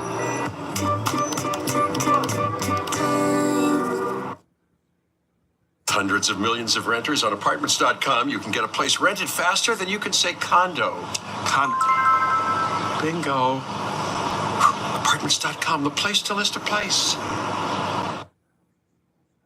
Can monthly subscriptions to channel memberships. I don't so either. I have none. I have I'm zero. not an authority on this. I think with channel membership, I think they're properly rated. So YouTube gives you the opportunity to allow fans to support the channel, maybe just because they love you, but with the idea that you're going to upload some content that only they see, or they get your videos a week before they go public. Maybe some Q&As with you, a special community tab with you. And I think it's properly rated because here's the pro of channel memberships. It's easy. If you want a really lean creator business and you want to give people an easier way to, or a way to fan fund or pay you or get premium content, and you want to keep it super simple, you're not trying to get complex, building an email list somewhere else, which though I think is the better move, or moving your audience off platform, which I think is the better move. Because you want to keep it simple, then that's awesome. It's like properly rated. It's a cool opportunity. But in my opinion, the reason I think they're overrated is because YouTube takes 30%.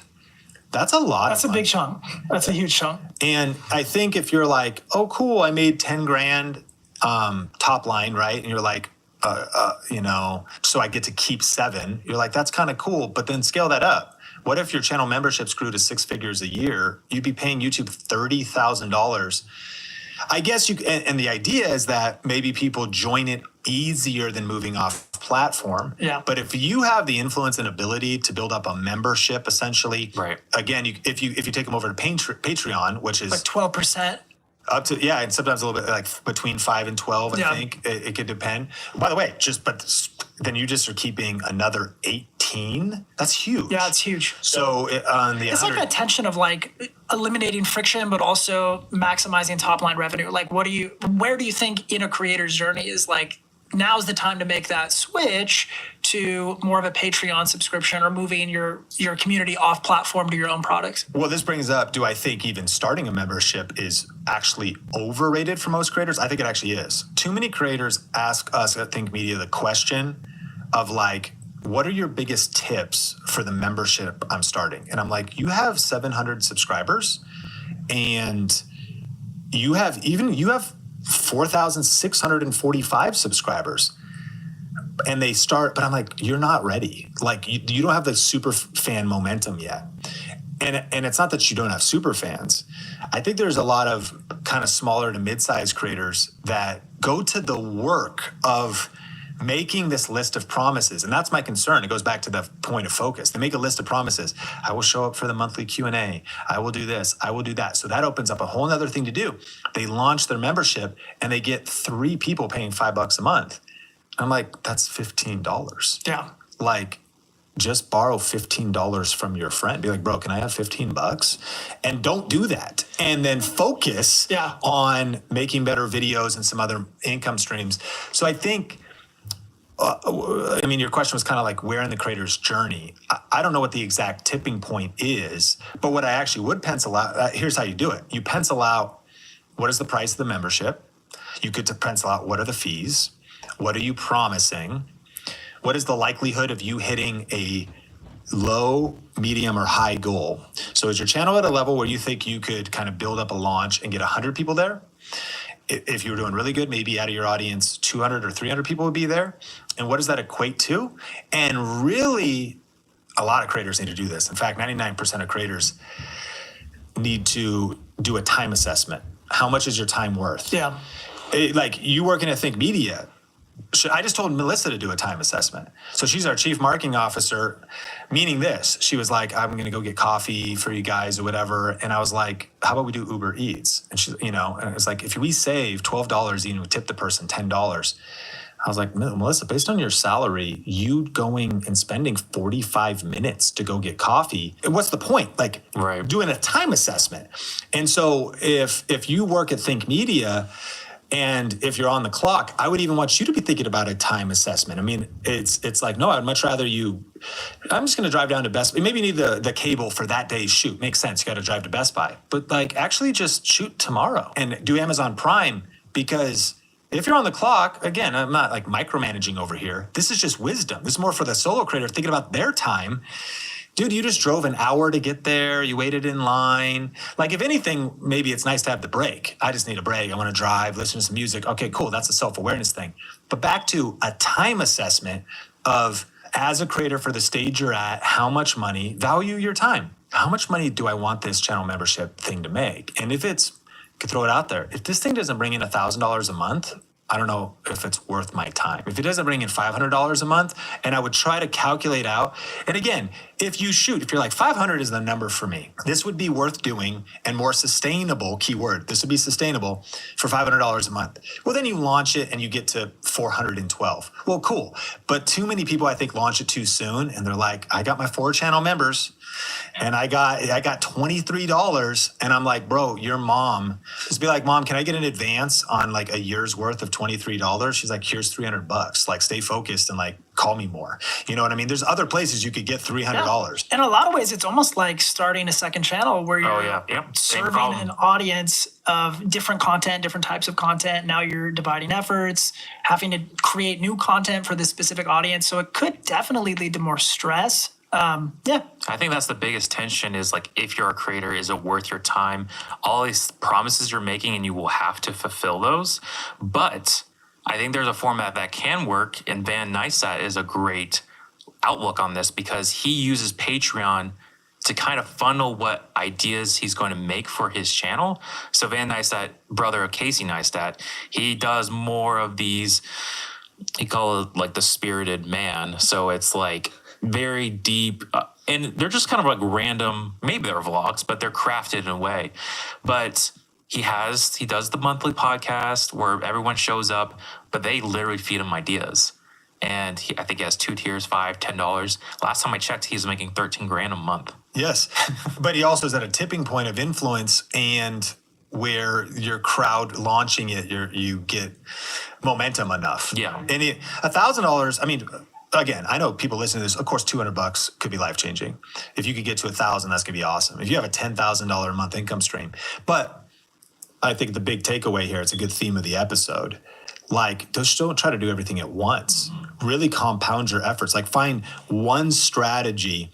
For example, for me, and we can relate because you have a filmmaking channel, you've got a really heavily Sony camera channel, and we all meet on Think Media. We overlap in the terms of video editing, content creation, cameras, lenses. But like, my original thing was like, I know how to rank videos. Tech is pretty lucrative in affiliates, and that's it. It was like YouTube videos plus affiliate marketing multiplied by do enough of this over time. And it did take the 5 pre-years. And then there was like a real big sprint, and was able to get to about 5K a month in one strategy. And at that time, although I had still learned, I chased plenty of shiny objects and made a ton of mistakes, but it wasn't like start a membership and also try to start an online course and also try to even really get brand deals, or even really, it was just like trying to find one of the best ways of earning revenue so you have sustainable money for the mission, and focusing on that until you hit that tipping point. If you could, and one other way to think about this is like, if you could launch something, and in your vision and the math of launching it is you being able to hire a virtual personal assistant. Like, so like create, do the math. I'll go high level with one final tip on this. I was at like a high level business event, kind of a mastermind in a private session. And the speaker said, I am not going to like create a product or basically like launch a new business or launch a new vertical if it's not $1 million a year. And it was just such a cool quote, which it doesn't have to be for the solo creator of, you're like, of course, why would that be my metric? But it's like, how about we work backwards from 6 figures a year? Because if you want it to be more sustainable, well, maybe that membership and the delivery of whatever format you do is someone that helps you coordinate, manage the community, and maybe chop up the clips and upload the stuff and so on and so forth. So that becomes sustainable. So now you launch whatever it is, channel memberships, Patreon, but in that pricing is not just how much you would need to make, but what would the system of running it in a healthy way, what would that cost? With like a little bit of support or an editor that help. And sometimes we don't factor that in. Yeah. So we're like, we get the money, but even still the tax of the energy and mindset. Yeah. So that's good. Those are good thoughts. The last content format I have that's either overrated or underrated is vlogging. So we've seen vlogging is huge on YouTube. Recently we're kind of seeing some comebacks. But what do we think in 2025 we see this era of vlogging? Is it overrated, Let me give my opinion. Yeah. I'm curious to hear Yeah. Sean's thoughts. I think vlogging right now is underrated, and this is a completely just biased perspective because of what I'm currently watching on YouTube. It's not this traditional vlogging that we've maybe learned to love in the past, like, oh, here it is, day in the life, walking around with the camera. It's more of like documenting processes or documenting, like one of my favorite creators right now is a health creator, Bobby Parrish. He has like his Bobby approved app, and he goes to Costco and shows you all like the organic stuff that you can buy. But really, it is a vlog. He wouldn't call it a vlog, but he's just documenting. Vlog is a format Exactly. versus It's what the we format. thought of as a Exactly. And so people like Bobby Parrish, these people who are just documenting their day-to-day activities, I think there's huge opportunity there for people to document and not feel this pressure to like create the typical vlog format like Casey Neistat have been doing, which was kind of like a story arc format. I don't think that's fully necessary. I think just document your daily life, whatever you're doing, I think is important. But does Bobby always do health and shopping or recipes, or what are the different formats he does?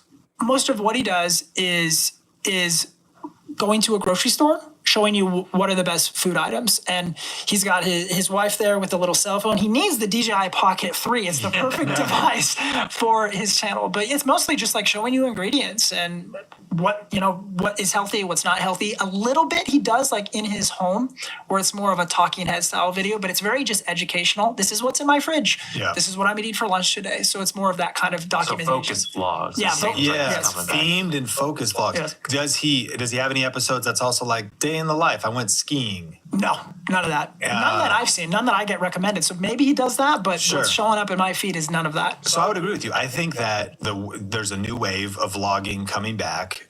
I think it's very underrated, but there's different things you could call it. You could call it search-based vlogs, focused vlogs, themed vlogs, and it's vlogging as a format.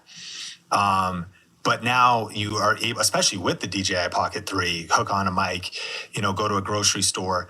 And there's so many different grocery stores to go, and there's so many aisles in the grocery stores, and it's unlimited. And Benji, who we had on the podcast, is doing this on his channel. He also, with 5 daughters, a family, busy life, has found this format to be more sustainable for him.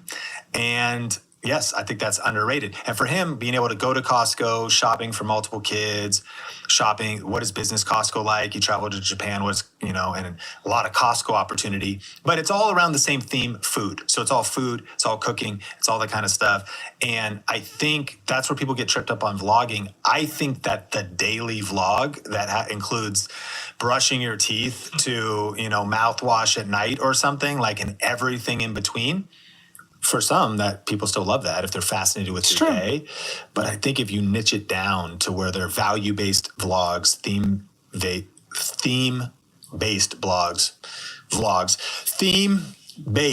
vlogs, that's underrated.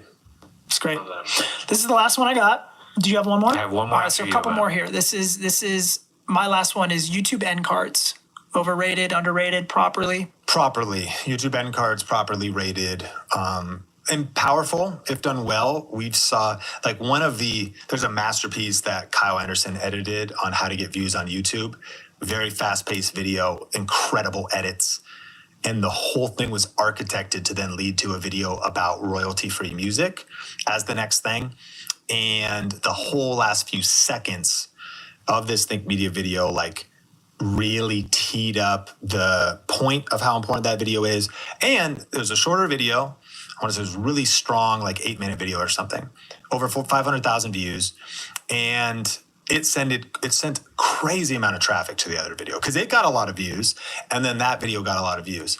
That's kind of back to, in a previous episode, I think we talked about the related videos feature on shorts. Like, if you do it well, it could be like incredibly powerful. I would call it underrated in that case.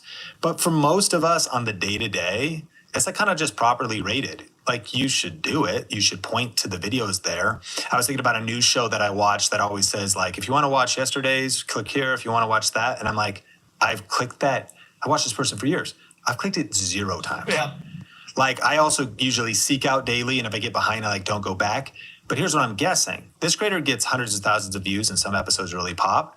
There's always like, it's maybe the 5% or the 3% or the 2%, which at those numbers is huge. And if you're a small creator, you get 1,000 views on your video and you do an end card and it sends 12 people over there. What we also, in Video Regulate Academy, we call this circular video viralocity, and connecting your videos together in terms of series, in terms of logical progression, so people have bingeable sessions with your video. That's underrated.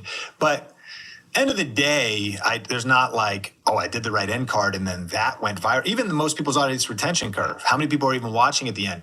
So it's like, you should do it. You don't want to miss out on it. Like, you shouldn't ignore it.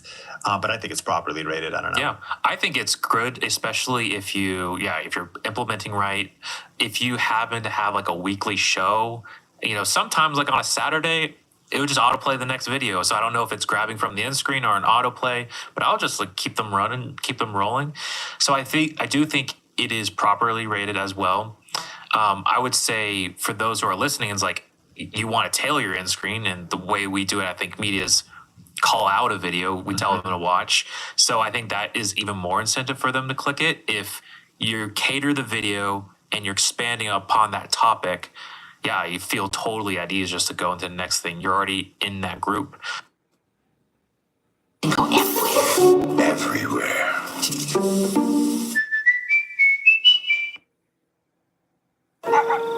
Birthdays, we're good at remembering them, but we're not always great at celebrating them. So don't just celebrate birthdays. Celebrate Julia. And how much she loves snacks. For her elegant style. Celebrate the home she gave Alfie. Gifts that say I get you. Etsy. A fifth third better means they give 166.7%. I do think it's well done. Yeah, That's good. That's good. I almost think that outros in general are overrated, and that people spend. I mean, that's one of Mr. Beast's principles, that videos need to end abruptly. The story needs to be finished the moment the story is over.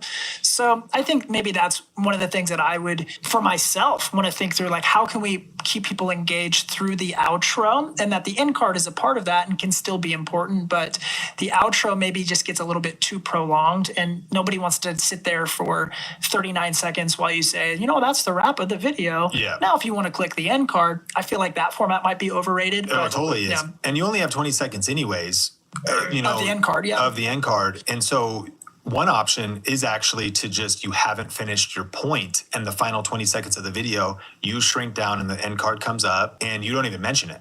But like, it's ending on its own, and people have time to, like, they still are hanging on your words if it's valuable content and necessary, and they could click there. And then I think the other thing is individuals realizing that you can completely do an outro in less than 20 seconds. And so, like, the way I've tried to do it is, in fact, a lot of times let's say we had 4 tips in a video, and it was take the views video. So it's like, have good edits, be energetic, and have good music. In fact, and then maybe agitate a problem. So we get the perfect video recipe is big idea, hook, content, transition. And that's what we mean by transition. How do you transition the video to another video with the end card? And so during the content, tip number 1, 2, 3, and tip number 4 is use great music. However, I have a warning for you. If you use copyrighted music, it can really hurt your video and your channel. So you're gonna wanna use royalty-free music. And in fact, I have a video that goes deep on this. So click or tap the screen to watch that. My name is Sean Cannell, your guide to building a profitable YouTube channel. Smash like, I'll see you in the next one. And so the call to action was tied to the last point. That outro was 6 seconds, 4 seconds, and all kind of tied into the transition of how short it could be made. But I would agree with you. Some of the biggest YouTubers just end. MKBHD just ends. Yeah, and it's clearly working for him. And it's funny too, I was thinking, I don't think he's ever said like a video.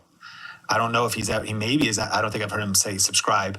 And he's not doing too bad, right? 20 million. It's not doing too bad. So people, yes, I think there's principles to be learned there. On the flip side, YouTube is so diverse, and people, I think, get into a cognitive bias when they go, what about Casey Neistat? What about MKBHD? But I'm also about, like, what about Paul doing real estate in Sacramento, who's like talking, they don't know even who those people are. They're finding videos, and like you doing an outro of like, and listen, if you want to get in touch, here's my phone number. 425, and it's like, okay, yeah, that might, people who don't care are going to jump off, but that's about to lead to a client. Or you're copying MKBHD, but you're getting no business because you're not thinking. So I think there's some intelligence that goes into like, what exactly are you trying to achieve? Are, Gen X baby boomers watching your video and you want to attract clients? Who is your content for? How bingeable is it? How could it lead to other things? There's a lot of strategy that could go into this. It is. Yeah. Well, Sean, we have one last question, and I feel like this is a question that's asked every single year. Is YouTube oversaturated? No, YouTube is not oversaturated, and YouTube is still underrated. Why? Well, at the end of the day, the reason we can prove it's not saturated, because the definition of saturation is, think about a sponge.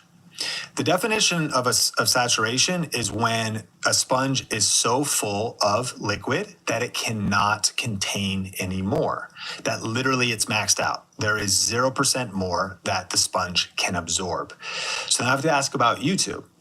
Is it's so full of videos and content that there's nothing new or nothing more that it can even contain? Is everybody done watching videos? Are they done consuming content? Like, it's just full now. All the videos have been made and nobody wants to watch videos anymore. Well, the answer is no. And here is the truth about YouTube using the sponge analogy. It's not a fixed sponge. The sponge continues to grow. So why, even though people continue to upload content, and even why listeners might say, I feel like my niche is crowded. Well, for sure. I feel like competition is rising. True as well. But the whole ecosystem is expanding. And there's data to back this up. More viewers are watching YouTube, more people joining the internet around the world all the time. There's a demand for good content. And the creator economy, Goldman Sachs research said, is going to double in the next 3 years. So there's more money coming into the system. For example, even if like sometimes maybe views are going down a little bit and they're more distributed, there's actually more money coming into the system with more sophisticated monetization strategies. And even if you have to work twice as hard for half the money or twice as hard for half the views, still consider the opportunity. That doesn't mean it's saturated. It just means it's not as easy as it was in the golden age when things. So I think there's still massive opportunity on YouTube. And then I would finally say, this is kind of like a strategic point of view. If you are involved in a niche, this is picking your channel, picking your topic, picking your niche. If you're involved in a niche that is strategically chosen, you can judge the lifespan of your channel and predict the lifespan of your channel. And maybe nothing's quite infinite, but some literally will never stop. Let me give some examples. So if you were to choose a niche like news, there'll always be new news. Yeah. I was doing a coaching call with a real estate agent today, and I said real estate will never be saturated because you can't make all the housing market's up, it's down, it's crowded, and in your specific city, it's always changing. Rates are always changing. So politics is always going to change. News is always going to change. I think about for tech, I don't know how long creator tech, probably forever. Eventually you might have like little hologram machines and we're like, so what is the best holodeck for like giving your viewers experience in their Neuralink, And so that's Sean Cannell, 2035, AI avatar, and so, certain things is it expanding? And I think about like movie review channels, and I think about TV review channels and people that go deep in IPs, intellectual properties. Like it's just always expanding. Like there's new shows, and maybe it ebbs and flows. Maybe for a while you're like, there's kind of been a famine of really cool sci-fi shows to review and do character breakdowns and do ending explains. And then Fallout drops on Amazon Prime, and there's a whole wave, and you love it, and you're positioned for it. And so it's always expanding. There's new video games. There's new games to play. There's new playthrough. There's new challenges. There's new speed runs. Other niches are maybe they don't have the same velocity. And some niches truly die. Like, meaning it's kind of like when typewriters, I think it was Xerox, that was like, there was typewriters and it was like manually happening where things are being duplicated. And whether it was Xerox copy machines and or the personal computer put typewriters out of business. Now, on the flip side, is there market space for like 1, 2, 3, 50 channels about vintage typewriters and a sub niche of people that are like super into like that? And will that be like a very viral thing? Like probably not, but they're right. Like that's the crazy thing about YouTube is you almost could do anything, but we're talking about like the size of the niche. So to that point, the sponge is always expanding, and you have it to your advantage if you're in an expanding sponge industry. You're just better positioned. I think it was Warren Buffett who said, the boat you choose is a lot more important than how hard you row. And so it's kind of like the channel or topic you choose is actually sometimes for growth a lot more important than like how much you're hustling or trying to get views on